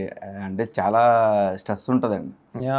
ఎంత స్ట్రెస్ ఉంటుందంటే, ఒక 5 పనులు చెప్తే అందులో ఒక 2 పనులు మర్చిపోతామండి హడావుల్లో. అందుకే నేను ఏం చేస్తానంటే, మనకి ఇంకో ఆప్షన్ లేదురా, ఇంతే బడ్జెట్ ఉంది మనకి, ఇంతే బడ్జెట్లో మనం అన్ని పనులు చేసుకోవాలి అంటే ఏం చేయాలి? హోంవర్క్ ఓకే, రాత్రి ఒక నోట్స్ ఫోన్లో. ఇప్పుడు ఒకప్పుడు అంటే పేపర్ పెన్ రాసుకున్నాను, ఇప్పుడు ఫోన్లో వర్క్స్, ప్రతి వర్క్ నోట్ చేపిస్తానండి. నేనే నోట్ చేసుకుంటానండి, ఈరోజు ఏం పనులు ఉన్నాయి ఓకే అన్నీ నోట్ చేసుకుంటే, సాయంత్రం వేసరికి ఈ పనులు అయినాయి లేదా, ఏం పెండింగ్ ఉన్నాయి, రేపటి డేట్ వేసుకొని రేపటి ఈ వర్క్స్ అలాగా చేసుకుంటూ వెళ్ళిపోయాను. అంటే పెద్ద ప్రొడక్షన్లో ఉన్నట్టు ప్రతి సినిమాకి ఉండదు కదా సార్, బడ్జెట్ ఉంటాయి కదా, ఆ బడ్జెట్స్ ప్రకారం. Coming back to the budget sheet. So budget షీట్స్లో అలా ప్రెప్లో అలా స్టార్ట్ అవుతాయండి. ఇప్పుడు మన టెక్నీషియన్స్, మన కథ ఎక్కడ అసలు, ఫస్ట్ జానర్ ఏంటి, రామ్ కామా లేకపోతే ఇంకేదైనా థ్రిల్లరా డ్రామానా అని చూసుకుంటున్నప్పుడు ఆ బడ్జెట్ షీట్ తగ్గట్టు లొకేషన్స్, ఫస్ట్ లొకేషన్స్ ఎక్కడ చేస్తున్నాం మనం, అవుట్డోర్ ఏమైనా ఉందా, మళ్ళీ అవుట్డోర్ అంటే ఎక్స్ట్రా ఎంత అవుతుంది, ఇండోర్లో ఎక్కడ చేస్తున్నాం, లొకేషన్స్ రెంట్స్, ఇప్పుడు సెట్కి వెళ్తే ఎంత రెంట్ అవుతుంది, లేకపోతే లైవ్ లొకేషన్కి వెళ్తే ఎంత ఉంటాయి. జనరల్గా ఒక అన్నపూర్ణలో ఒక ఫ్లోర్ ఉంది అనుకోండి, ఓకే, డైలీ రెంట్ ఎంత ఉంటుంది అప్రాక్సిమేట్గా? ఫర్ ఎగ్జాంపుల్ ఇప్పుడు మన ఒక మండు హౌస్ ఉంటుందండి, ఇప్పుడు అన్నపూర్ణలో ఒక మండు హౌస్ ఉంటుంది. ఏ సినిమాలో ఉంటుంది ఇది అని? ఏ సినిమాలో ఉంటుంది, మన బంగారా సినిమాలో ఉంటుందండి. అదా లైక్ ప్రతి సినిమాలో ఉండే ఒక అదే ఓకే. అన్నపూర్ణ మండు హౌస్ అంటే ఒకటే ఉందండి, పైన మన బంజారీస్ అన్నపూర్ణ ఉంది కదా కొండ పైన, అందులో అదైతే ఒక 35 to 40 1,000 ఫర్ డే. ఫ్లోర్ ఎక్కువ కాస్ట్ ఉంటుందండి, ల్యాక్స్లో ఉంటుందండి. డిపెండ్, ఫర్ ఎగ్జాంపుల్ ఒక 10 రోజులు తీసుకున్నారు అనుకోండి ఒక రేట్ ఉంటుంది సార్, ఒక 20 రోజులు తీసుకున్నాం అనుకో ఒక రేట్ ఉంటుంది, లోపల సెట్ వర్క్ చేసుకొని ఇన్ని రోజులు తీసుకున్నా ఒక రేట్ ఉంటుంది. అవునా? ఇప్పుడు లోపల సెట్ వర్క్ చేస్తాం కదండి, దానికి ఎక్స్ట్రా కట్టాలా? కట్టక్కర్లేదు, సెట్ వర్క్ మన సపరేట్ ఆర్ట్ డిపార్ట్మెంట్లోకి వస్తుంది. అంటే మనం ఒక 20 days తీసుకుంటే కొంచెం తగ్గిస్తారనమాట. Okay okay. 1 day తీసుకుంటే ఒక రేట్ ఉంటుంది, 20 days తీసుకుంటే ఒక రేట్ ఉంటుంది. Okay okay. అలాగా అన్నపూర్ణలో కావచ్చు, ఇంకెక్కడైనా కావచ్చు. Okay. Budgets. So office pre production అంతా అయిపోయిన తర్వాత షూట్కి వెళ్ళే ముందు ఎంతమంది వస్తారు అసలు, పర్ డే ఎంతమంది ఉంటారు, ఫస్ట్ డైరెక్టర్ దగ్గర నుంచి లాస్ట్ లైట్ మ్యాన్ వరకు ఎంతమంది, ఒక యావరేజ్లీ ఒక 70 to 100 బిట్వీన్ ఉంటారు. రియల్లీ? అంటే ఇంక్లూడింగ్ ఎక్స్ట్రాసా మీరు చెప్పేది? ఎక్స్ట్రా సార్, లేదు నీ జూనియర్స్ని అనుకో చేయట్లేదు. ఎందుకు అంతమంది? ఫర్ ఎగ్జాంపుల్ బ్రేక్ చేస్తాను. డైరెక్షన్ డిపార్ట్మెంట్ ఒక నాతో కలిపి ఒక 8 మంది ఉన్నారండి. ప్రొడక్షన్ ఒక ఓన్లీ ప్రొడ్యూసర్ సైడ్ నుంచి ప్రొడక్షన్ మేనేజర్ కావచ్చు, లైన్ ప్రొడ్యూసర్, ఎగ్జిక్యూటివ్ ప్రొడ్యూసర్, అలా ఒక 3 members, ఒక 10 members, light man's, camera department, DOP staff ఒక 15 to డిఓపి ఎంతమంది ఉంటారు? డిఓపి ఒక 3-4 members ఉంటారండి. డిపెండెన్సీ ఒక డిఓపితో పాటు ఒక 3 అసిస్టెంట్లు ఉంటారు. ఒక కెమెరాతో వచ్చేవాళ్ళు ఒక 3 members ఉంటారు. వాళ్ళు డిఓపి టీం కాదు, ఓన్లీ కెమెరా రెంటల్ వాళ్ళు ఓన్లీ కెమెరా రెస్పాన్సిబిలిటీ చూసుకునే వాళ్ళు మాత్రమే ఒక 3 members వస్తారండి.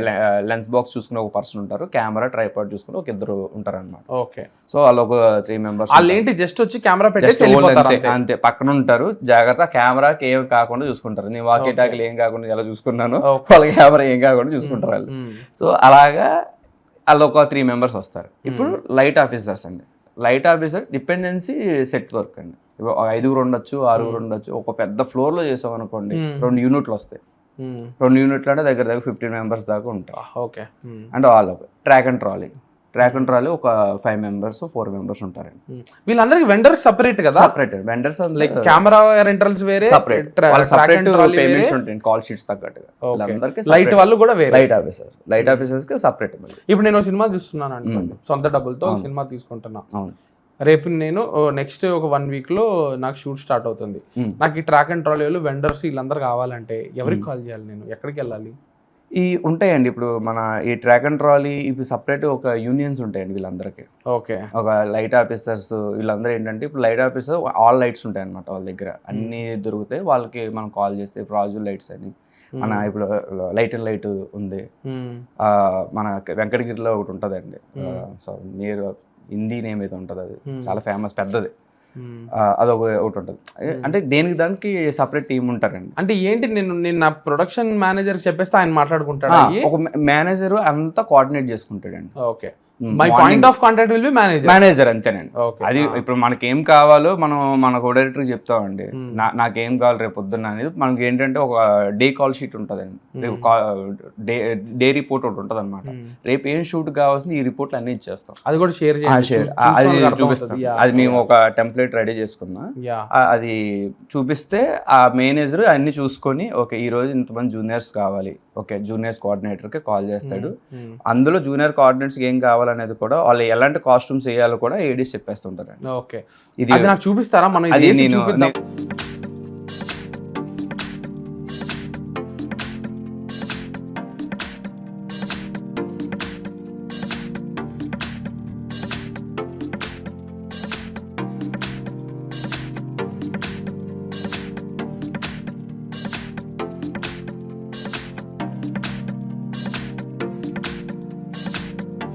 ఇది డే షూట్ కి అనమాట. ఎక్విప్మెంట్ ఇది కాల్ షీట్ లోనే ఎక్విప్మెంట్ వస్తుంది. Okay okay. ఈ రోజు ట్రాక్ అండ్ ట్రాలీ కావాలనుకోండి, ట్రాక్ అండ్ ట్రాలీ మెన్షన్ చేస్తాం. అందులో మళ్ళీ ఫుల్ సెటప్ అని మెన్షన్ చేస్తాం. ఫుల్ సెటప్ అంటే రౌండ్ ట్రాక్ అండ్ ట్రాలీ వస్తుంది, 7 feet క్రేన్ లాగా ఒకటి వస్తుంది అనమాట, అదొకటి మెన్షన్ చేస్తాం. లైట్స్ ఏం మెన్షన్ చేయం, స్పెషల్ ఎక్విప్మెంట్ ఉంటే మాత్రం మెన్షన్ చేస్తాం. లైట్స్ బేసిక్ ఏంటి మరి? Like depends. ఇంటీరియర్ అయితే ఒక సెటప్ లైట్స్ చెప్తా, అది డిఓపి చెప్పుకుంటారండి. ఫర్ ఎగ్జాంపుల్ ఒక బెడ్రూమ్ లో సీన్ జరుగుతుంది అనుకోండి, ఆ బెడ్రూమ్ లో ఏ లైట్స్ కావాలి, మనం డే ఫర్ కొన్ని సార్లు ఏం జరుగుతుంది అంటే డే ఫర్ నైట్ చేస్తాం. అప్పుడు కొంచెం ఎక్కువ లైట్స్, కటింగ్, బ్లాక్ క్లాత్స్ ఇవన్నీ కావాల్సి వస్తాయి అన్నమాట. అది లైట్స్ వరకు సపరేట్గా డిఓపి సపరేట్గా చెప్తాడండి. అది మేనేజర్కి సపరేట్గా ఇన్ఫార్మ్ చేసుకుంటాడు. ఇంకా సెట్ ప్రాపర్టీస్ లిస్ట్ అందులో రాస్తాం, జూనియర్స్ ఏం కావాలి, ఎంతమంది వస్తున్నారు రేపు పొద్దున్న అని ప్రతిదీ, ఆర్టిస్టులు టైమింగ్స్, ఆర్టిస్టులు విత్ మేకప్ ఎన్ని గంటలకు ఉండాలి సెట్లో, అవన్నీ ప్రతిదీ నోట్ చేస్తా. వాళ్ళకి ఇంకా మేనేజర్ ఆ షీట్ పట్టుకొని ఫాలోఅప్ చేసి డిఓపి సపరేట్ ఇస్తాడు. డిఓపి సపరేట్ గా మేనేజర్ కి ఇన్ఫార్మ్ చేస్తాడండి డైలీ. ఇప్పుడు యాజ్ అ క్రియేటివ్ డిస్కషన్ డిఓపికి మాకు ప్రీ ప్రొడక్షన్ లోనే చిన్న డిస్కషన్ నడుస్తుంది. రేపు ఏం జరుగుతాం అనేది ముందు రోజు రాత్రి వాళ్ళ ఫోన్ కాల్లో కానీ డైరెక్ట్ పర్సన్ కలిసినప్పుడు కానీ డిస్కస్ చేసుకున్నప్పుడు ఆ డిస్కషన్ ప్రకారం ఏ డిపార్ట్మెంట్ వాళ్ళ డిపార్ట్మెంట్ లిస్ట్ అనేది ఖచ్చితంగా వెళ్ళిపోతుంది. ఫర్ ఎగ్జాంపుల్ ఓం శాంతి తీసుకుంటే 39 daysలో చేశాను ఆయన shoot. Okay, outdoor shoot 21 days, remaining days local. ఇది చీటింగ్ బేసికలీ, ఇదంతా గోదావరి బ్యాక్ డ్రాప్ కాబట్టి ఇంటీరియర్ అంతా హైదరాబాద్ చేసుకుని ఎక్స్టీరియర్ అంతా చేసుకుని వచ్చాం అన్నమాట. సో ఇలాగా ఒక 39 daysలో ఒక షెడ్యూలింగ్ వేసేస్తాం. ఆ షెడ్యూలింగ్ యాక్టర్స్ ఎన్ని డేట్స్ కావాలి అది సపరేట్ చేసేస్తాం, నైట్స్ ఎన్ని కాల్ షెడ్యూల్ సపరేట్ చేస్తాం, డేస్ అన్ని అలాగా మన షెడ్యూల్ వైజ్గా సపరేట్ చేసుకుంటూ వెళ్ళిపోతాం అన్నమాట. ఈ డే వైజ్గా మనం తీస్తాం కదా షెడ్యూల్ వేసినా, అక్కడ మనకు బడ్జెట్ వచ్చేస్తుంది. పర్ డే ఇంత ఎక్విప్మెంట్, ఈరోజు ట్రాక్ అండ్ ట్రావెల్ కావాలి, ఇన్ని సీన్లు చేస్తున్నాం. సో ఆ డే వైజ్గా బడ్జెట్స్ వేసుకుంటే 39 daysకి ఒక బడ్జెట్ మనకి వస్తుంది. Right right right right. So basically మీకు ఆ బడ్జెట్ షీట్ లో ఎన్ని రోజులు ట్రాక్ అండ్ ట్రాలీ కావాలని ఎన్ని రోజులు డే ఫర్ నైట్ చేస్తాము ముందుగానే ఉండాలి సార్. సో అంటే షార్ట్ డివిజన్ ముందుగా మనకు తెలిసి ఉండాలి ఫస్ట్. అది ప్రెప్ చాలా హెల్ప్ అవుతుంది అండి. అదే మనకి ఇప్పుడు మా దీపక్ డిఓపి ఆయన ప్రెప్ లో మాకు ఒక 15 days వచ్చాడండి నాకు, ఓన్లీ స్క్రిప్ట్ మీద డిస్కస్ చేయడానికి.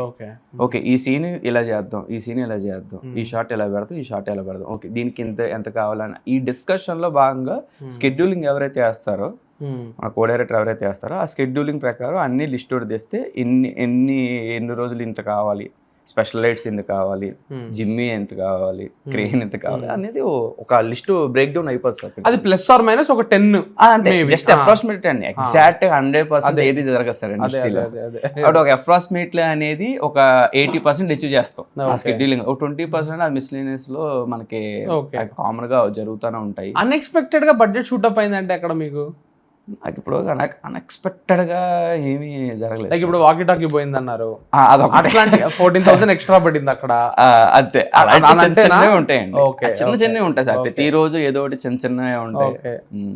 ఓకే, ఒక్కొక్కసారి ఏమవుతుంది అంటే ఒక ఆఫ్ కాల్ షీట్ పెరగడాలు జరుగుతాయి, అలాంటి కొన్ని జరుగుతాయి సార్. అది ఇంకా అవి ఏంటంటే అది ఎవరిని తప్పుపట్టడం ఉండదు, ఏదో ఎవరో ఒకరు ఎంతమంది టీం మీద ఏదో ఒకటి చిన్నది అవుతుంది సార్. అది మనం చెప్పలేము. మనం దీని గురించి మాట్లాడుకుంటుండే, ఏది ఒక్క కథ పట్టుకుని దాన్ని పిచ్ చేసుకుంటూ వెళ్ళడము, లేకపోతే మల్టిపుల్ కథలు పెట్టుకోవడము, అదో ఉంటుంది సార్. ఇప్పుడు నాకు అది చెప్తున్నాను కదా, నాదైతే బడ్జెట్స్ వైజ్ కదా సార్. ఇప్పుడు ఏంటంటే నాకు ఏమిటంటే నాకు పెద్ద హీరోలు కావాలి. బేసికలీ కథ రాసుకున్న తర్వాత హీరోని పిక్ చేసుకుంటాను సార్. మనకు ఈ హీరో అయితే ఈ బడ్జెట్లో మనం వెళ్దాం అంటే నేను ప్రొడ్యూసర్కి వెళ్ళినప్పుడు చెప్పాలనుకుంటే ఒకటే సార్, నా దగ్గర ఈ బడ్జెట్స్ తక్కువ కథలు ఉన్నాయి సార్. అంటే ఒక్కొక్క ప్రొడ్యూసర్ ఒక్కొక్క టేస్ట్ ఉంటుంది. అదే అంటే వాళ్ళు థ్రిల్లర్ చేయాలనుకుంటారు, వాళ్ళు లవ్ స్టోరీ కావాలనుకుంటారు, ఒక హారర్ స్పెషల్గా కావాలని కోరుకునే వాళ్ళు చాలా మంది ఉన్నారు. సో వాళ్ళ తగ్గ కథలకి మనం రెడీగా ఉండాలని ఒక ఫీలింగ్తో నేను ఒక 4-5 రాసుకుని రెడీ పెట్టుకునేవాళ్ళు అనమాట. అంటే ఈ కథ కావాలనుకో, ఏం బాబు థ్రిల్లర్ ఉందా నీ దగ్గర అని అంటే ఉంది సార్, ఒక లైన్ చెప్తాను, ఇంత బడ్జెట్లో ఒక 5-10 లోపు చేయొచ్చు సార్, బాగుంటుంది ఒక మినిమం హీరోలతో, అంటే థర్డ్ టైర్ అని సెకండ్ టైర్ అని ఉంటాయి కదా, అలా చేద్దాం సార్ అని ఒక డిస్కషన్తో స్టార్ట్ అవుతుంది. ప్రిపేర్డ్గా ఉంటాం, వాళ్ళ మైండ్ సెట్ వాళ్ళ మూడ్ని బట్టి. నాకు తెలిసిన ఒక అతను స్టోరీ పిచ్ డెక్ పంపించాడు, మంచి ఫీల్ గుడ్ సినిమాది. పిచ్ డెక్ నచ్చి వాళ్ళు పిలిచారు, కథ మొత్తం విన్నాక 2 hours నడిచిన తర్వాత ఇది బానే ఉంది కానీ మీ దగ్గర హారర్ ఏమైనా ఉందా, మేము హారర్ చూస్తున్నాం అన్నారని. ఒరేయ్ పిచ్ డెక్ పంపించింది నీకు ఫీల్ గుడ్ సినిమా, తెలిసి పిలిచావు నువ్వు, 2 గంటలు ఫీల్ గుడ్ సినిమా నారేషన్ తర్వాత హారర్ కావాలని అడగడం ఏంటి? హారర్ కదా, ఇప్పుడు నువ్వు హారరే స్టోరీసే వెతుకుతున్నావు అంటే హారర్ స్టోరీస్ పిచ్చి చేసిన వాడిని తీసుకోవచ్చు కదా. సో అట్లా కూడా ఉంటాయి కాబట్టి వాళ్ళ రిక్వైర్మెంట్. అలాగే అవకాశం ఇవ్వకుండా ఇమ్మీడియట్లీ హారర్ ఉందంటే హారర్ చెప్పేసే విధంగా రెడీగా ఉండాలి. మనం చాలా వెల్ ప్రిపేర్డ్ గా ఉండాలి సార్. అంటే మనకి ఇంకొక ఆప్షన్ లేదు బేసికల్.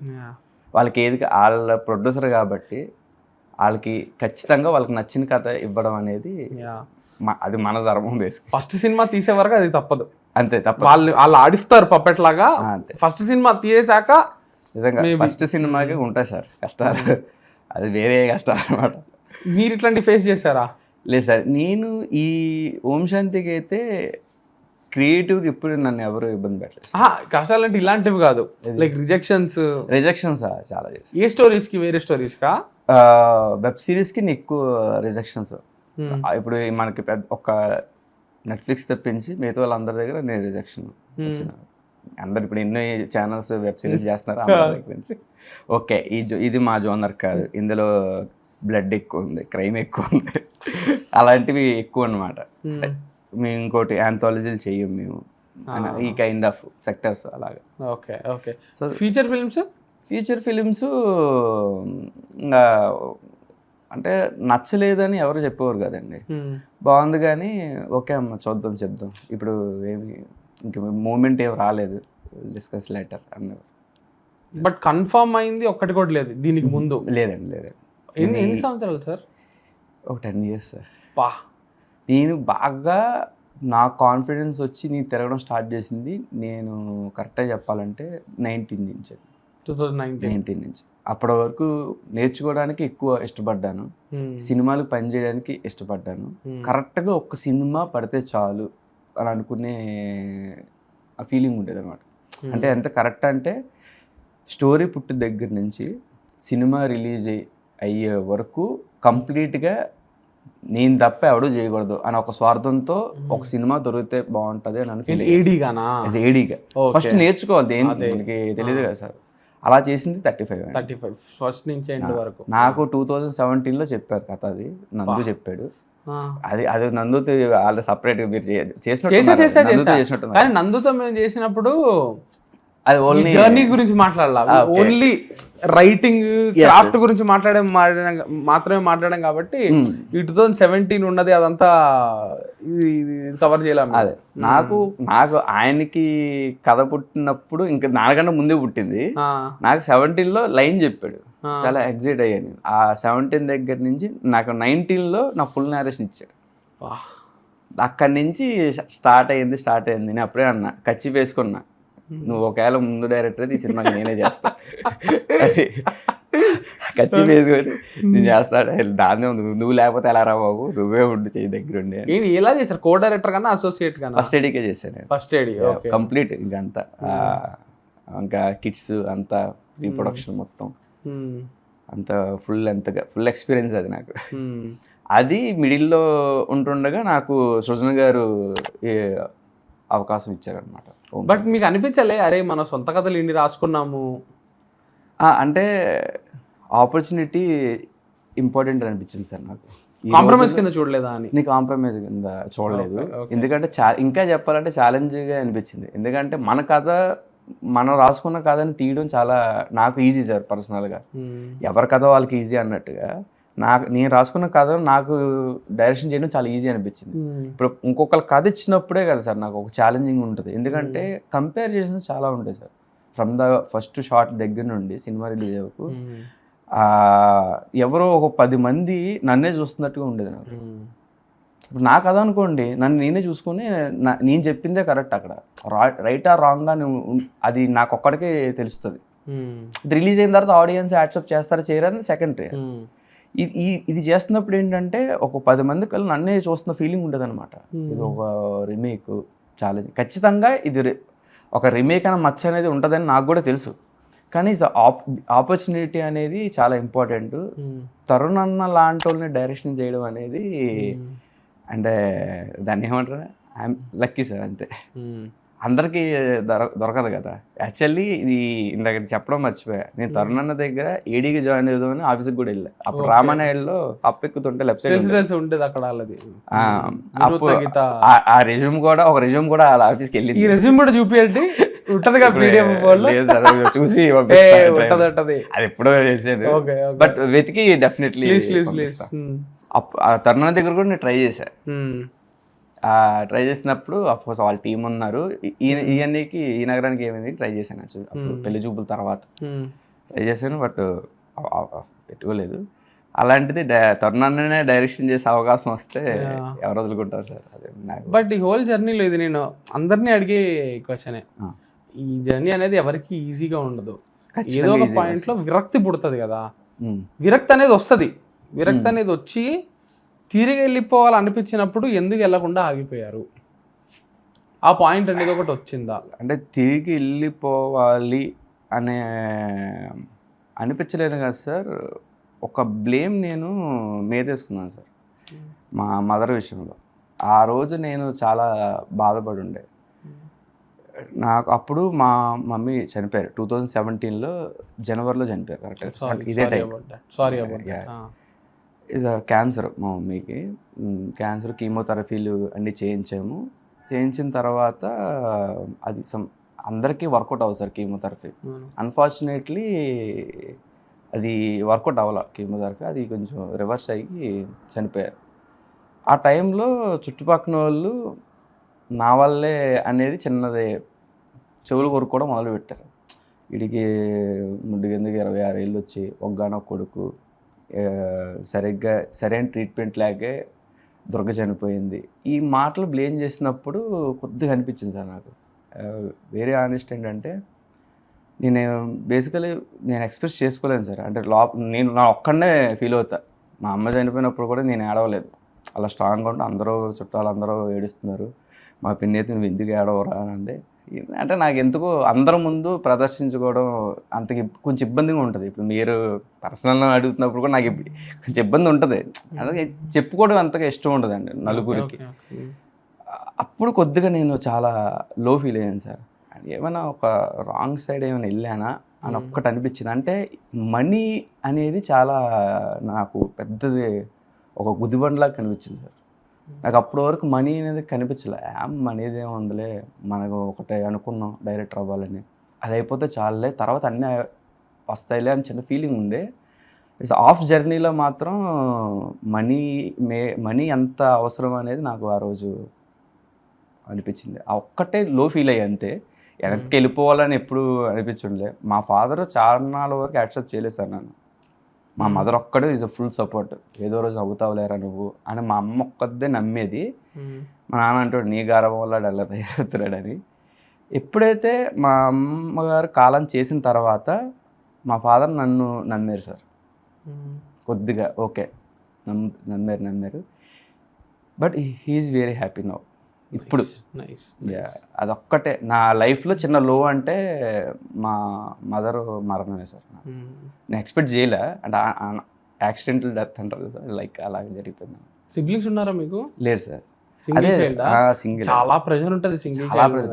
దట్ ఏంటంటే నేను మా అమ్మకి చాలా రేర్గా, అంటే 5వ కాను సార్ నేను మా అమ్మకి. ఫస్ట్ ఒక 2 పుట్టి చనిపోయారు, కొన్ని మిస్గ్యారేజెస్ అయినాయి. ఈసారి పుట్టేవాడు చచ్చేవాడు కాకూడదు, చంపేవాడు కావాలని ముక్కి మరీ పెట్టారు. సజీవ్ అని పెట్టడానికి బలమైన రీజన్ అదే నా పేరు. లైవ్ ఇటు మా అమ్మ చాలా ఇష్టంగా ఎవరెవరినో అడిగి పెట్టించిన పేరు అది. మా అమ్మ పెట్టించారు. వేరే అంకులు ఒక ఆయన ఉండేవారు, ఏ పేరైతే బాగుంటుంది వీడికి అని చెప్తే అప్పుడు చిరంజీవి లాగా ఉండాలని చెప్పి సజీవ్ అని పెట్టారు అన్నమాట. అది నేను పెట్టుకున్నది కాదు, అమ్మ నాన్న పెట్టిన పేరే సజీవ్. అందరు సంజీవ్ అని కన్ఫ్యూజ్ అవుతుంటారు. లేదు, సజీవే అండి. ఓకే. నా పూర్తి పేరు సజీవరావు, సజీవ్ అంతే. ఓకే. అట్లా ఆ ఒక్క విషయంలో తప్పించి నా లైఫ్లో ఎప్పుడు వెనక్కి వెళ్ళిపోవాలని ఏది నాకు ఉంది సార్, నమ్మకం ఉంది. ఒకటి ఫిక్స్ అయిపోయా, 60 ఏళ్ళు వచ్చినా సరే డైరెక్టర్ అవ్వాలి అంతే. అదొక్కటైతే బలంగా గట్టిగా అనుకున్నాను సార్ అంతే. దీనికోసం కొన్ని లైఫ్లో వదులుకున్నాను. నాకు ఒక మాదిరి అనిపిస్తుంది సార్ ఇది ఏంటండి, లైక్ ఇక్కడ నేను చాలామంది ఫిల్మ్ మేకర్స్తో మాట్లాడుతుంటా కదా, ఇంటర్వ్యూస్ కూడా చేస్తుంటా కదా, నాకు అర్థం కాదు అది ఇంత లోస్ ఫేస్ చేసిన, ఇన్ని కష్టాలు ఫేస్ చేసిన ఆ సినిమాకు ఉండే అట్రాక్షన్ ఏంటనేది నాకు కొన్నిసార్లు నిజంగా అర్థం కాదు. అది పాజిటివో నెగిటివో నాకు తెలియదు. అది సార్ ఉనికి అనేది చాలా మనిషికి అది ఒకట అసెట్ లాంటిది సార్ ప్రతి మనిషికి. మనీ అనేది సెకండ్. మీరు అబ్జర్వ్ చేయండి సార్, మనీ లేకపోయినా ఒక పేరున్నవాడికి ఒకటి ఉంటుంది సార్ సొసైటీలో. మన సొసైటీలో అది మంచిగా బేడా పక్కన పెడితే ఉనికి కావాలనుకోవడం ఒక పద్ధతి. ఒక్కొక్క పర్సన్ ఒకళ్ళు మనీ కోసం వస్తారు, ఒకళ్ళు ఒక చిన్నప్పుడు కథలు చెప్పడం ఇష్టం ఉంటుంది సార్ చాలామందికి. ఇప్పుడు కథలు వింటూ పెరుగుతారు, అనగనగా ఒక కథని. ఆ కథని మనం చెప్పాలి ఎదుటోడికి అనేది కొంతమంది ఉంటారు. సొసైటీలో రిఫ్లెక్ట్ అయ్యి మన వెట్రిమారన్ లాంటి వాళ్ళు, మన కొంతమంది డైరెక్టర్లు సొసైటీలో జరిగిన పబ్లిక్కి నిజాలు చెప్పాలనుకునే వాళ్ళు, ఒక రిపోర్టర్ కైండ్ ఆఫ్ లాగా కొంతమంది ఉంటారనమాట. వాళ్ళ లైఫ్లో ఫేస్ చేసిన దాన్ని ఒక కథ కింద చెప్పాలి ఇంట్రెస్టింగ్ ఉన్న వాళ్ళు కొంతమంది ఉంటారు. ఎంటర్టైన్ చేయాలనుకో మన అనిల్ రావుల్ లాంటి వాళ్ళు ఎంటర్టైనింగ్ కోసం కొంతమంది వస్తుంటారు అనమాట. నాకు ప్యూర్లీ ఏంటంటే మనం ఏదైతే చూస్తూ ఎక్కువ పెరుగుతామో ఆ ఇన్ఫ్లుయెన్స్ చాలా గట్టిగా ఉంటుంది సార్. అది మన లైఫ్ గోల్ కింద మారడం కూడా జరుగుతూ ఉంటుంది. నాకు అలా జరిగింది బేసికల్లీ. మేబీ మా బాబాయ్ లాంటి వాళ్ళు మా పక్కన లేకపోయి ఉంటే, మా బాబాయ్ నాకు సినిమాలో ఉండిపోయి ఉంటే నా గోల్ వేరేలా ఉండేదేమో బహుశా. ఖచ్చితంగా ఏదో జాబ్ చేసుకుంటూ అందరిలాగే 9 to 5 జాబ్ చేసుకునేవాడిని డెఫినెట్లీ.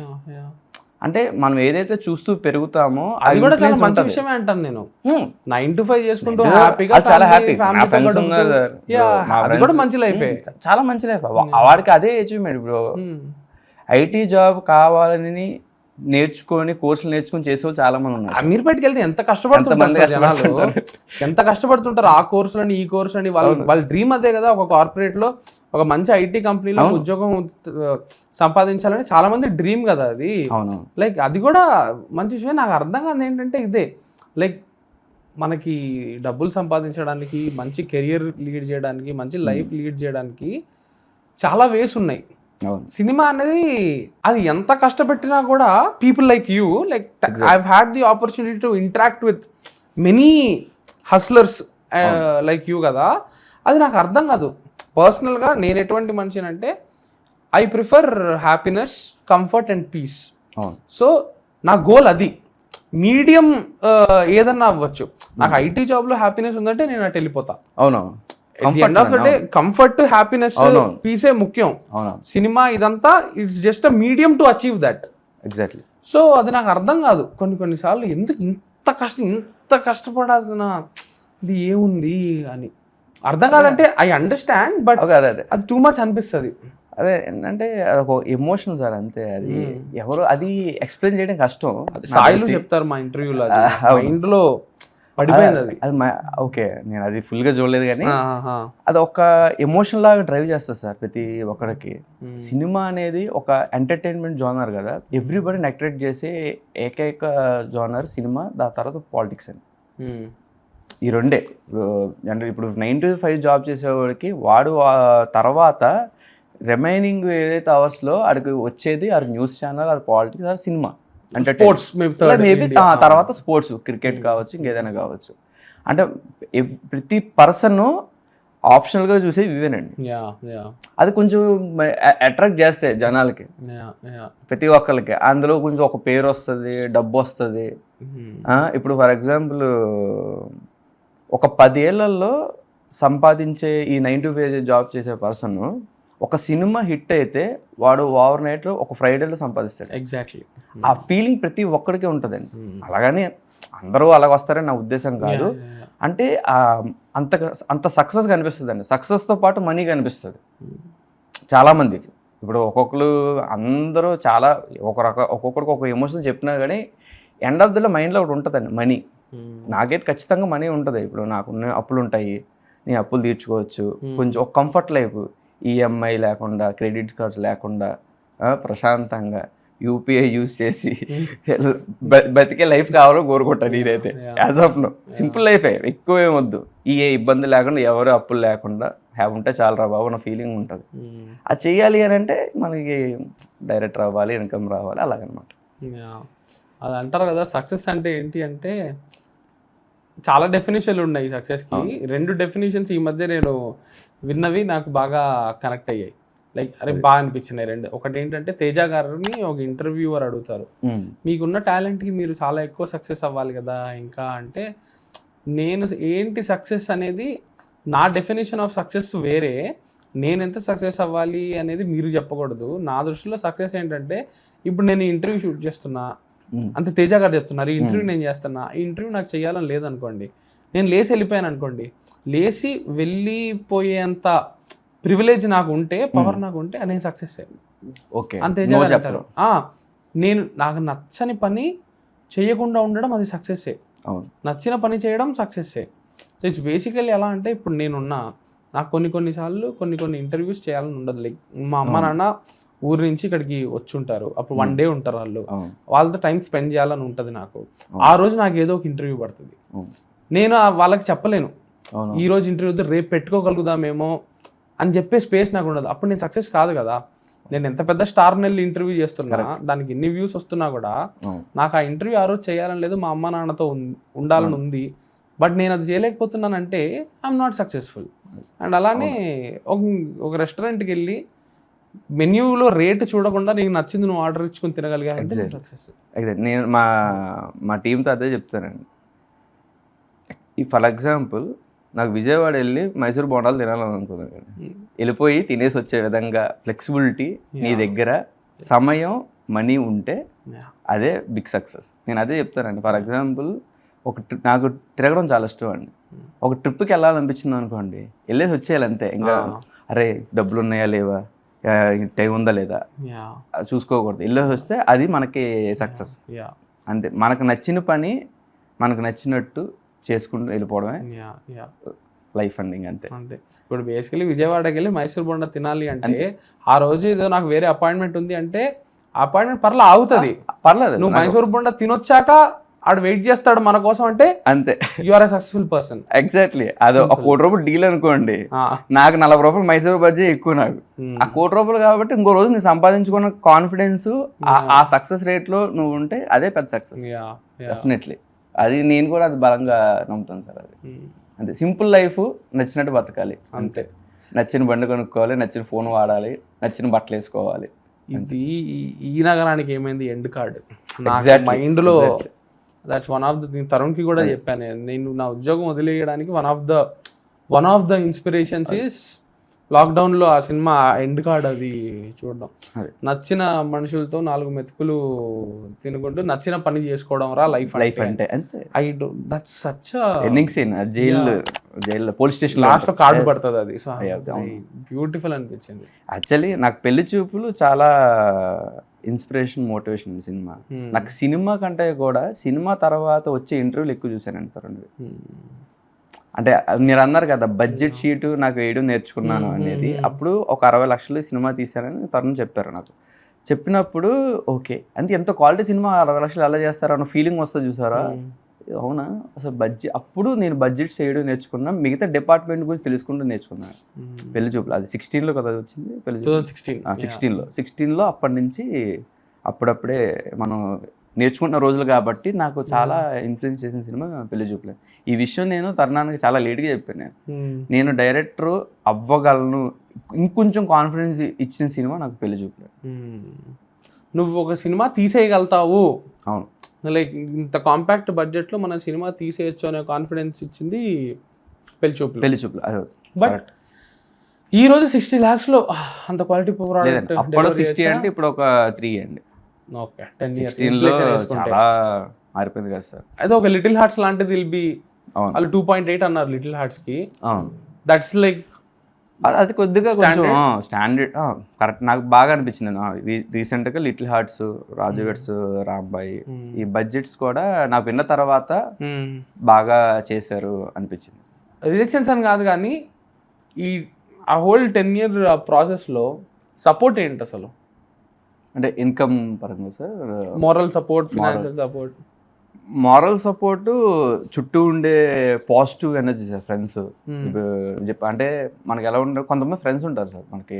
నా చైల్డ్ ఆర్టిస్ట్ చూసాను, సారీ చైల్డ్హుడ్ ఫ్రెండ్స్ ఏంటంటే ఈ సినిమా లాంగ్వేజ్లో ఉండి జనాలు కూడా ఆడియన్స్ అంటున్నాను. ఇప్పుడు పొలిటీషియన్స్ అందరూ ఏమంటారండి మామూలుగా వాటర్స్ వీళ్ళందరూ అంటారు కదా, వాళ్ళని కూడా ఆడియన్స్ అని పిలుస్తున్నాండి. ఒకసారి అలాగే ఫ్లోలో వచ్చింది అనమాట. ఆడియన్స్ ఏంటారు audience, sorry coming the word. Moral support అనేది ఫ్రెండ్స్ దగ్గర నుంచి బాగా ఉండేది సార్ నాకు. అంటే చాలా తక్కువ మంది ఉంటారు, ఆ తక్కువ మంది కూడా ఓకే బాబాయ్ నువ్వు కొడతావు రా బాబు అని ఒక వాళ్ళు లేపేవారు అన్నమాట. నీకు ఉందరా బాబాయ్, టాలెంట్ ఉంది అంటే. నీ కాలేజీలో కథలు చెప్పేవాడిని కదా, ఖచ్చితంగా ఏదో రోజు నువ్వు అవుతావులేరా అలా చిన్న చిన్న మాటలే బాగా మనకి ఇంకా బూస్టప్ ఇచ్చేవి ఉండేదండి. ఒకటే సార్ ఇండస్ట్రీకి వచ్చి నేను నమ్మింది ఒకటే అయితే నువ్వు మంచి స్వభావం ఉన్న వ్యక్తి దగ్గరైనా ఉండు, లేకపోతే సక్సెస్ఫుల్ పర్సన్ పక్కనైనా ఉండు. ఈ రెండు నేను గట్టిగా నమ్ముతాను సార్. ఎందుకంటే సక్సెస్ఫుల్ పర్సన్ పక్కన ఉన్నాం అనుకో, వాడు ఏదో రోజున నిన్ను ఒక ట్రాక్లోకి తీసుకెళ్తాడు, ఎందుకంటే సక్సెస్ ఉంది కాబట్టి. అదే మంచోడి దగ్గర ఉన్నావు అనుకో, వాడు సక్సెస్ అవ్వకపోయినా ఆ మంచి స్వభావంతో నువ్వు ఏదో రోజు ఒక నమ్మకంతో పైకి వస్తావని నీకు కాన్ఫిడెన్స్ని చేస్తుంది. ఈ రెండు నేను చాలా బలంగా అనుకొని ఉండాలి, ఇలాగే ఉండాలి, వీళ్ళ దగ్గరే ఉండాలి అనుకొని వచ్చాను సార్. ఎక్కడుంటే అక్కడ వెతుక్కుంటూ వెళ్ళేవాడిని. అది లక్కీలీ నాకు ఇద్దరు దొరికారు సక్సెస్ఫుల్ పర్సన్స్ అండ్ మంచి పాజిటివ్ ఎనర్జీ ఇచ్చేవాళ్ళు. బాగా చుట్టుపక్కల నాకు మంచి స్నేహితులు దొరికారు. ఆ విషయంలో లక్కీ.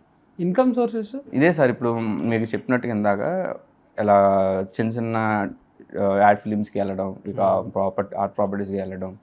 కొన్నాళ్ళు జొమాటో డెలివరీ బాయ్ చేసాను సార్. ఓకే, అది మాత్రం ఓన్లీ డెమో చేయాలి, ఆ డెమోకి డబ్బులు సంపాదించాలి, ఇదే టార్గెట్. ఒక 6 months చేశాను. ఆ 6 months ఇంకా అన్నీ పక్కన పెట్టేశాను. ఇంకా ట్రయల్స్ గిల్స్ అన్నీ పక్కన పెట్టేసి daily 13 hours 14 hours Swiggy, Zomato. అప్పుడు ఓలా బైక్ అప్పుడే స్టార్ట్ అయింది కరెక్ట్గా 19లో ఓలా బైక్ వాడిన. ఆ ఓలా బైక్ చాలా నాకు ఇంట్రెస్టింగ్, ఇప్పటికీ కూడా చేయాలనిపిస్తుంది నాకు. ఎందుకనంటే డిఫరెంట్ పీపుల్స్ ఎక్కుతారు, వాడు ఏదో మారుతూ ఉంటాడు.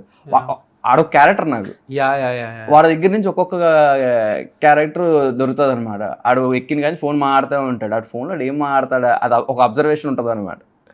అది చాలా ఇంట్రెస్టింగ్ అనిపించేది నాకు. అప్పుడప్పుడు ఖాళీ ఉంటే ఇప్పటికీ నా ఫోన్లో ఓవర్ బైక్ ఉంటుందండి. సరదాగా ఉంటే ఎప్పుడైనా ఖాళీ ఉంటే ఒక సరదాగా ఒక 1 hour 2 hours వెళ్ళేసి వద్దాం. కొత్త మనుషులు పరిచయం అవుతారు. అంటే మన రైటింగ్కి చాలా హెల్ప్ అవుతాయి సార్ ఆ క్యారెక్టర్స్. కొన్ని క్యారెక్టర్ ఇప్పుడు ఓం శాంతిలో కూడా కొన్ని క్యారెక్టర్స్ మా ఊర్లో చూసిన పర్సన్స్ క్యారెక్టర్సే. ఆ ఊత పదాలు కావచ్చు, అక్కడ ఉన్న క్యారెక్టర్ మాట్లాడే విధానం కావచ్చు, అన్నీ మనం చుట్టుపక్కల జనాలు అది నాకు చాలా ఇంట్రెస్టింగ్ అనిపించేది. అది ఒక 6 months దాకా చేశాను సార్. ఒక 1.5 lakh అంత సంపాదించుకొని 6 months 1 lakh సంపాదించాను. ఓకే 1 lakh సంపాదించేసి 1 lakh పెట్టి ఐఎమ్ ఫాలోయింగ్ అని ఒక చిన్న డెమో చేశాను. సైకలాజికల్ థ్రిల్లర్ ఒక 15 నిమిషాలు ఉంటుంది. మన గీతా భగత్ గారు అని యాంకర్ ఆమెని లీడ్గా పెట్టి యూట్యూబ్లో ఉందండి. ఉంది. అది డెమో చేసిన తర్వాత అంటే ఫస్ట్ మనం అసలు మనం పనికి వస్తామా పనికి రావా డైరెక్టర్గా అది ఉంటుంది కదా, జస్ట్ ఒక డెమో చేద్దామని చెప్పి ఆ డెమో చేశాను. డెమో చేసిన తర్వాత ఇంకా ట్రయల్స్ స్టార్ట్ చేశాను. అది యూజ్ అయింది ఆ డెమో జనాలు చూపించడానికి? చూపించాను. నేను 1 lakh ఖర్చు పెట్టాను సార్. నాకు ఒక 50,000 దాకా వచ్చేసింది యూట్యూబ్లో. అంటే అమ్మేశాను. అది షేడ్ స్టూడియోస్ అని ఒకటి ఉండేది, ఇప్పుడు ఉందో లేదో ఐ డోంట్ నో, కానీ అప్పుడు ఆయన పాపం చూసి ఎంత ఖర్చు అయిందని అంటే ఇంత ఇవ్వగలుగుతాను అని చెప్పి ఆయన కొంత అమౌంట్ ఇచ్చాడు అనమాట. చాలా హెల్ప్ అయింది. అది ఓకేలే 50% అయినా వచ్చింది కదా చాలే, అసలు యూట్యూబ్లో అసలు డబ్బులు రావడమే ఎక్కువ అని చెప్పి అలాగా ఒక జస్ట్ కాన్ఫిడెన్స్ కోసం అంతే చేసిందండి. అప్పుడు కొంచెం ఎక్కువ కష్టపడ్డాను. మిగతాది ఒక నెలకు 5,000 సంపాదిస్తే చాలు ఏదొస్తుంది అంటే. ఈ బైక్ చేసేటప్పుడు ఇంట్రెస్టింగ్ క్యారెక్టర్లు ఏమైనా గుర్తున్నాయా? ఇంట్రెస్టింగ్ క్యారెక్టర్లు అంటే చిన్న ఉంటాయిలేండి. ఒక లేడీ ఇక్కడ మన లమాఖాన్ దగ్గర బ్యాక్ సైడ్ అపార్ట్మెంట్లో ఒక ఆమె టిప్ ఇచ్చింది అంటే 500 బిల్ అయింది, 200 బిల్ అయింది, 500 నోట్ ఇచ్చింది. నోట్ ఇచ్చి చేంజ్ లేదండి, ఉంచుకోండి అంది. 300 రూపాయలు ఏంది ఉంచుకోండి మేడం, వద్దు మేడం అని అన్నాను నేను. ఎందుకు వద్దు అంది. లేదు మేడం నాకు వద్దు, నా 250 నాకు ఇవ్వండి చాలు అని అన్నా. అవునా సరే ఒక పని చేయి అయితే 500 తీసుకో, ఈ రోడ్లో నువ్వు ఎప్పుడు వస్తే అప్పుడు నా ఫ్లాట్కి వచ్చేసి చేంజ్ ఇచ్చేసి వెళ్ళిపోవాలి. కట్ చేస్తే ఇప్పటివరకు ఇవ్వలే, ఆ 300 బాకీ, ఆ 300 బాకీ అనమాట. ఇలాంటి చిన్న చాలా జరుగుతాయి. ఒకటే జొమాటో చేసినప్పుడు యాక్చువల్లీ ఇది మా బ్రదర్కి జరిగింది, అప్పుడు నేను కూడా ఉండే చిన్న ఇన్సిడెంట్ మా ఫ్రెండ్కి జరిగింది. ఏంటంటే సిఓడి పెట్టాడండి, ఫ్యామిలీ ప్యాక్. ఎక్కడ మన బంజారీస్ రోడ్ నెంబర్ 12లో ఒక బస్తీ ఉంటుంది లోపలిగా. ఆడి షోరూమ్ ఐడియా ఉందా మీకు? సాయిబాబా వాచ్ ఒకటి ఉంటుందండి, టెంపుల్ వాచ్. ఆ లోపలికి వెళ్తాను అనమాట. నైట్ 12 ఎంత అయింది. వాడు సిఓడి చెప్పి వచ్చాడు, 50 రూపాయలు ఇచ్చి 500 అని చెప్పి 50 రూపాయలు ఇచ్చాడు. ఇస్తే ఇది 50 రూపీస్ అని అంటే, ఓ సారీ భయ్య కొంచెం తాగేస్తున్నాం కదా చూసి రూమ్కి రా ఇస్తాను అన్నాడు. సరే అయితే ఈ కవర్ పట్టుకున్నాను మా వాడు చెప్పాడు అన్నాడు. కవర్ పట్టుకొని ఇచ్చాడు. బైక్ పార్క్ చేస్తే ఆడు బిర్యానీ పట్టుకుని పరుగు. ఆడు తెలిసిన ఏరియా, మన కొత్త ఏరియా. ఆడు వెనకాల ఎంత పరిగెట్టినా ఆడు మిస్ అయిపోయాడు. మిస్ అయిపోతే 500 లాస్. కంపెనీకి కంప్లైంట్ ఇచ్చా, లేదు అది నీ రెస్పాన్సిబిలిటీ అని చెప్పి 500 మనలాంటి కట్ చేయించాడు. ఇలాంటి కొన్ని ఇన్సిడెంట్స్ ఉంటాయి సార్, కామెడీగా ఉంటాయి. అంటే నీ ఫీల్ అవ్వాలి, నవ్వుకున్నా నేను, ఏంట్రా ఇలా ఉన్నారేంట్రా జనాలు మరీ దారుణంగా అని. అది ప్లాన్, అది ప్లాన్ పెట్టి. అందుకే కొన్ని ఏరియాస్ మిడ్-నైట్ సిఓడీలు పెడితే మేము రిజెక్ట్ చేసేవాళ్ళం, క్యాన్సిల్. అది చిన్న స్కామ్లు కూడా చేసేవాళ్ళం సరదాగా. పెద్ద చిన్న స్కామ్లు చేసేవాళ్ళు. సారీ తీసేయండి మళ్ళీ. స్కామ్ ఏంటో చెప్పండి, నేను అది కట్ చేసేస్తాను, పేరు కట్ చేస్తా. కానీ స్కామ్ ఏంటంటే జస్ట్ మనకు ఆర్డర్ పడుద్ది, వెళ్తాం, యాక్సెప్ట్ చేస్తాం. యాక్సెప్ట్ చేసిన తర్వాత రెస్టారెంట్ చూపిస్తుంది, వెళ్తాం. ఫుడ్ తీసుకున్న తర్వాత యాక్సెప్ట్ చేయాలి, పికప్ చేసుకుందాం అని యాక్సెప్ట్ చేయాలి. యాక్సెప్ట్ చేయలేకపోతే ఇంకా డెలివరీ బాయ్ వెళ్తున్నట్టే రెస్టారెంట్కి వెళ్తున్నాం వెయిటింగ్ అన్నట్టు వస్తుంది. వచ్చిన తర్వాత మేము వాడు తీసుకున్న తర్వాత వాడు అంటాడు యాక్సెప్ట్ చేయంటాడు.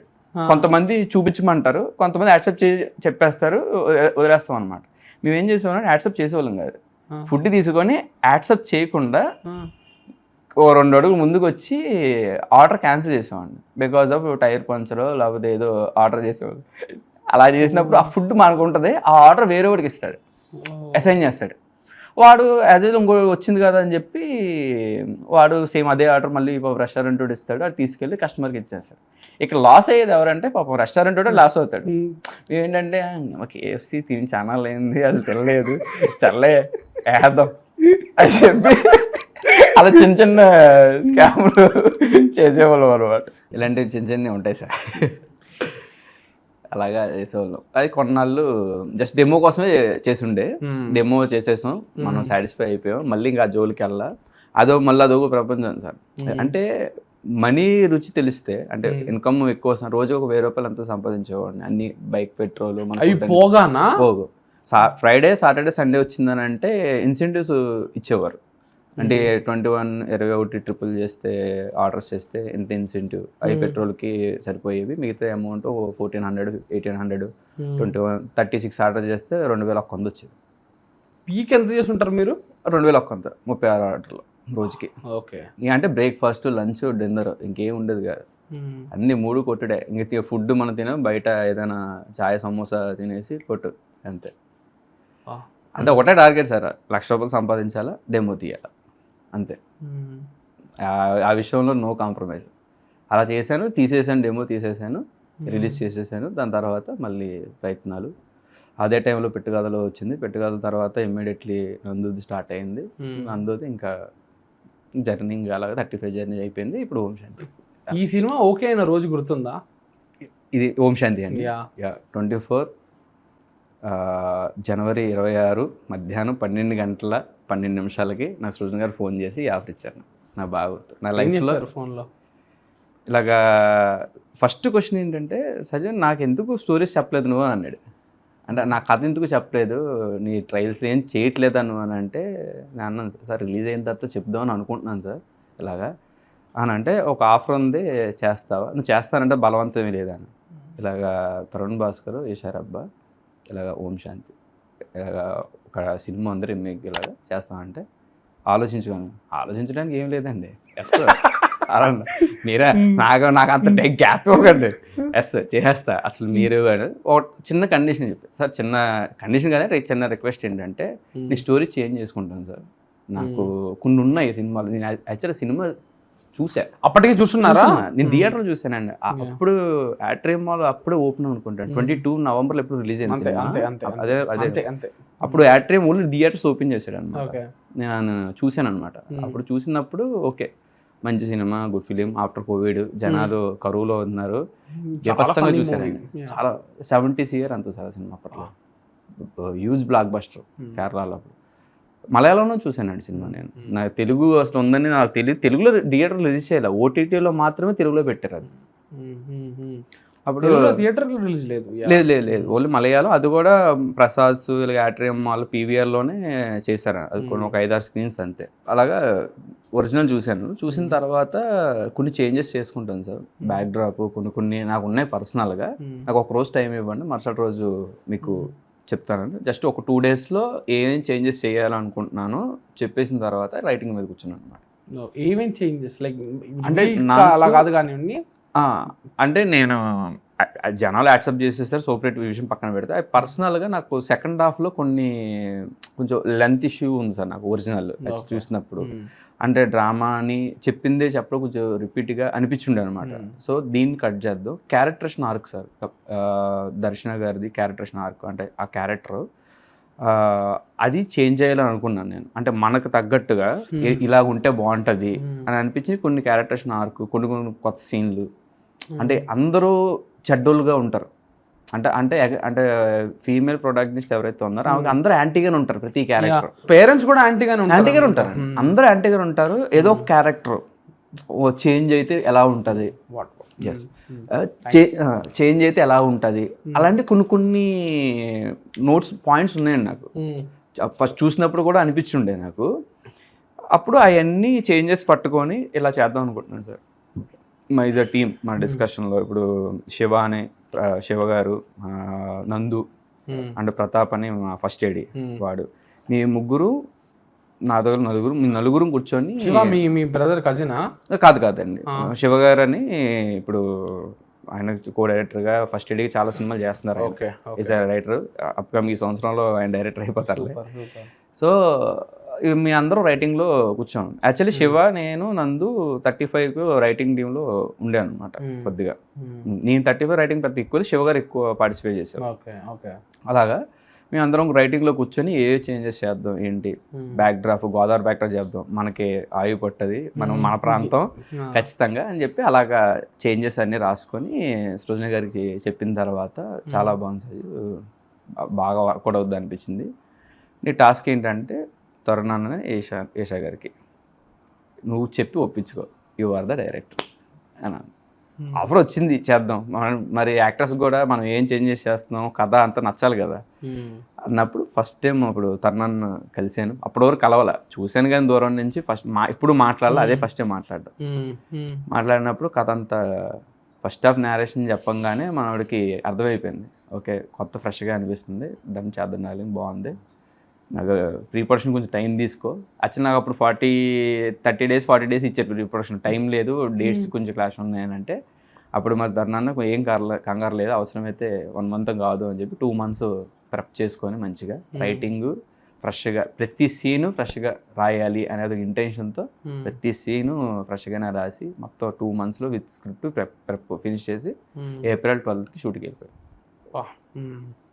February 1st నుంచి ప్రెప్ స్టార్ట్ చేస్తే April 12th so Jan 26th call వచ్చింది, February 1st ప్రెప్. ఈ విషయంలో సృజన గారికి చాలా గ్రేట్ అని చెప్పాలండి. అసలు చాలా స్పీడ్ ఉంటుందండి.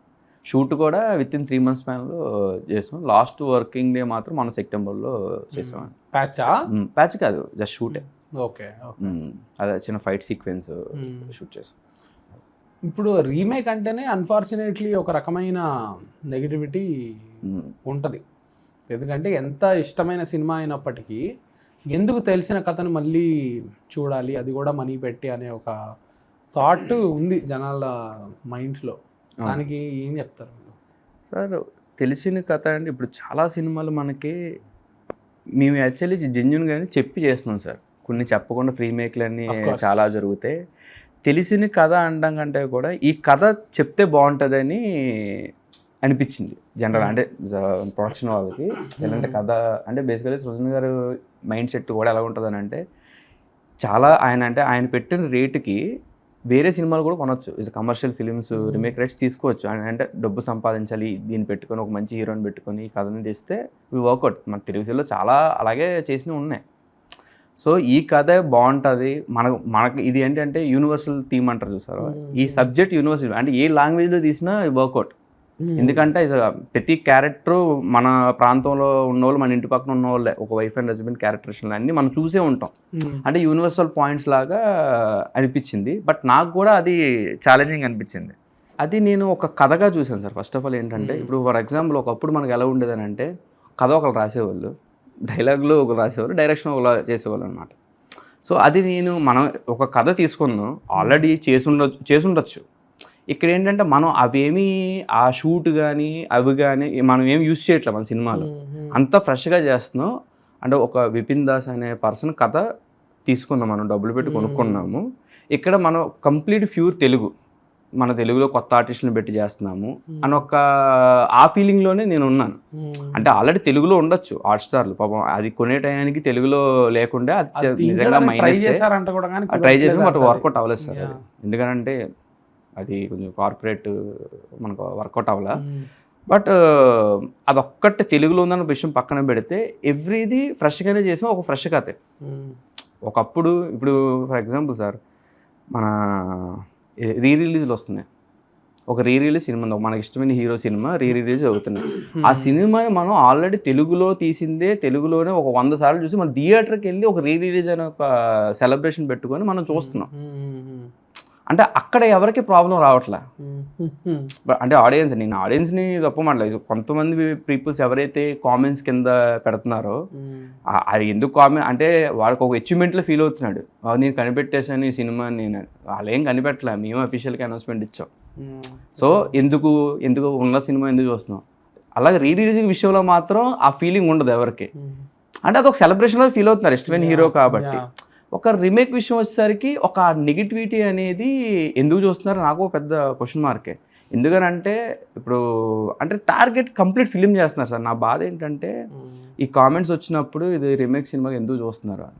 ఇప్పుడు పర్సనల్గా నన్ను అటాక్ చేశారనుకో, సజీవ్ రీమేక్ సినిమా చేస్తున్నాడంట అంటే ఓకే, తరుణ్ ఒక రీమేక్ సినిమా చేస్తాడంట అంటే అది కూడా ఓకే. అంటే సినిమాని అటాక్ చేయడం వల్ల దీని వెనక సపరేట్ చాలామంది ఉంటారు సార్ డిపార్ట్మెంట్స్.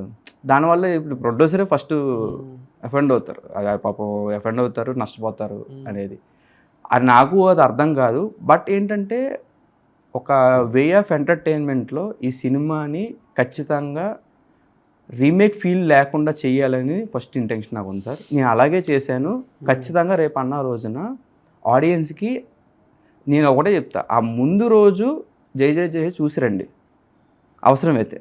మీకు వచ్చిన తర్వాత మీకు ఒక కొత్త సినిమా చూసిన ఫీల్ అయితే ఉండదు. అంటే కథ తెలిసి ఉండొచ్చు, అంటే మీకు ప్రెడిక్టబుల్గా ఉండొచ్చు ఏం జరుగుతుందో, కానీ ప్రతి సీన్ మీకు ఒక ఫ్రెష్ ఫీల్ అయితే క్రియేట్ చేస్తుంది. ఆర్టిస్ట్ పర్ఫార్మెన్స్ కావచ్చు, మేకింగ్ కావచ్చు, షార్ట్ డిజైన్ కావచ్చు, మ్యూజిక్ కావచ్చు, వెనక ప్రాంతం కావచ్చు, భాష కావచ్చు, ఏదైనా కావచ్చు, ఖచ్చితంగా ఒక ఫ్రెష్ ఫీల్ అయితే క్రియేట్ చేస్తుంది.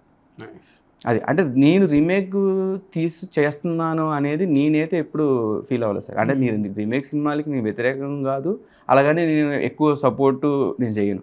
బట్ నాకు ఒక మంచి అవకాశం వచ్చింది. ఆ అవకాశాన్ని మనం ఎలాగా పాజిటివ్ వేలో తీసుకెళ్ళాలి, సినిమా హిట్ దారిలో ఎలా తీసుకెళ్ళాలి అనేది ఇంటెన్షన్తో వర్క్ చేశాను. అదైతే వెరీ క్లియర్. మీరు హ్యాపీయా? యా, డబుల్ హ్యాపీ, అసలు వెరీ హ్యాపీ.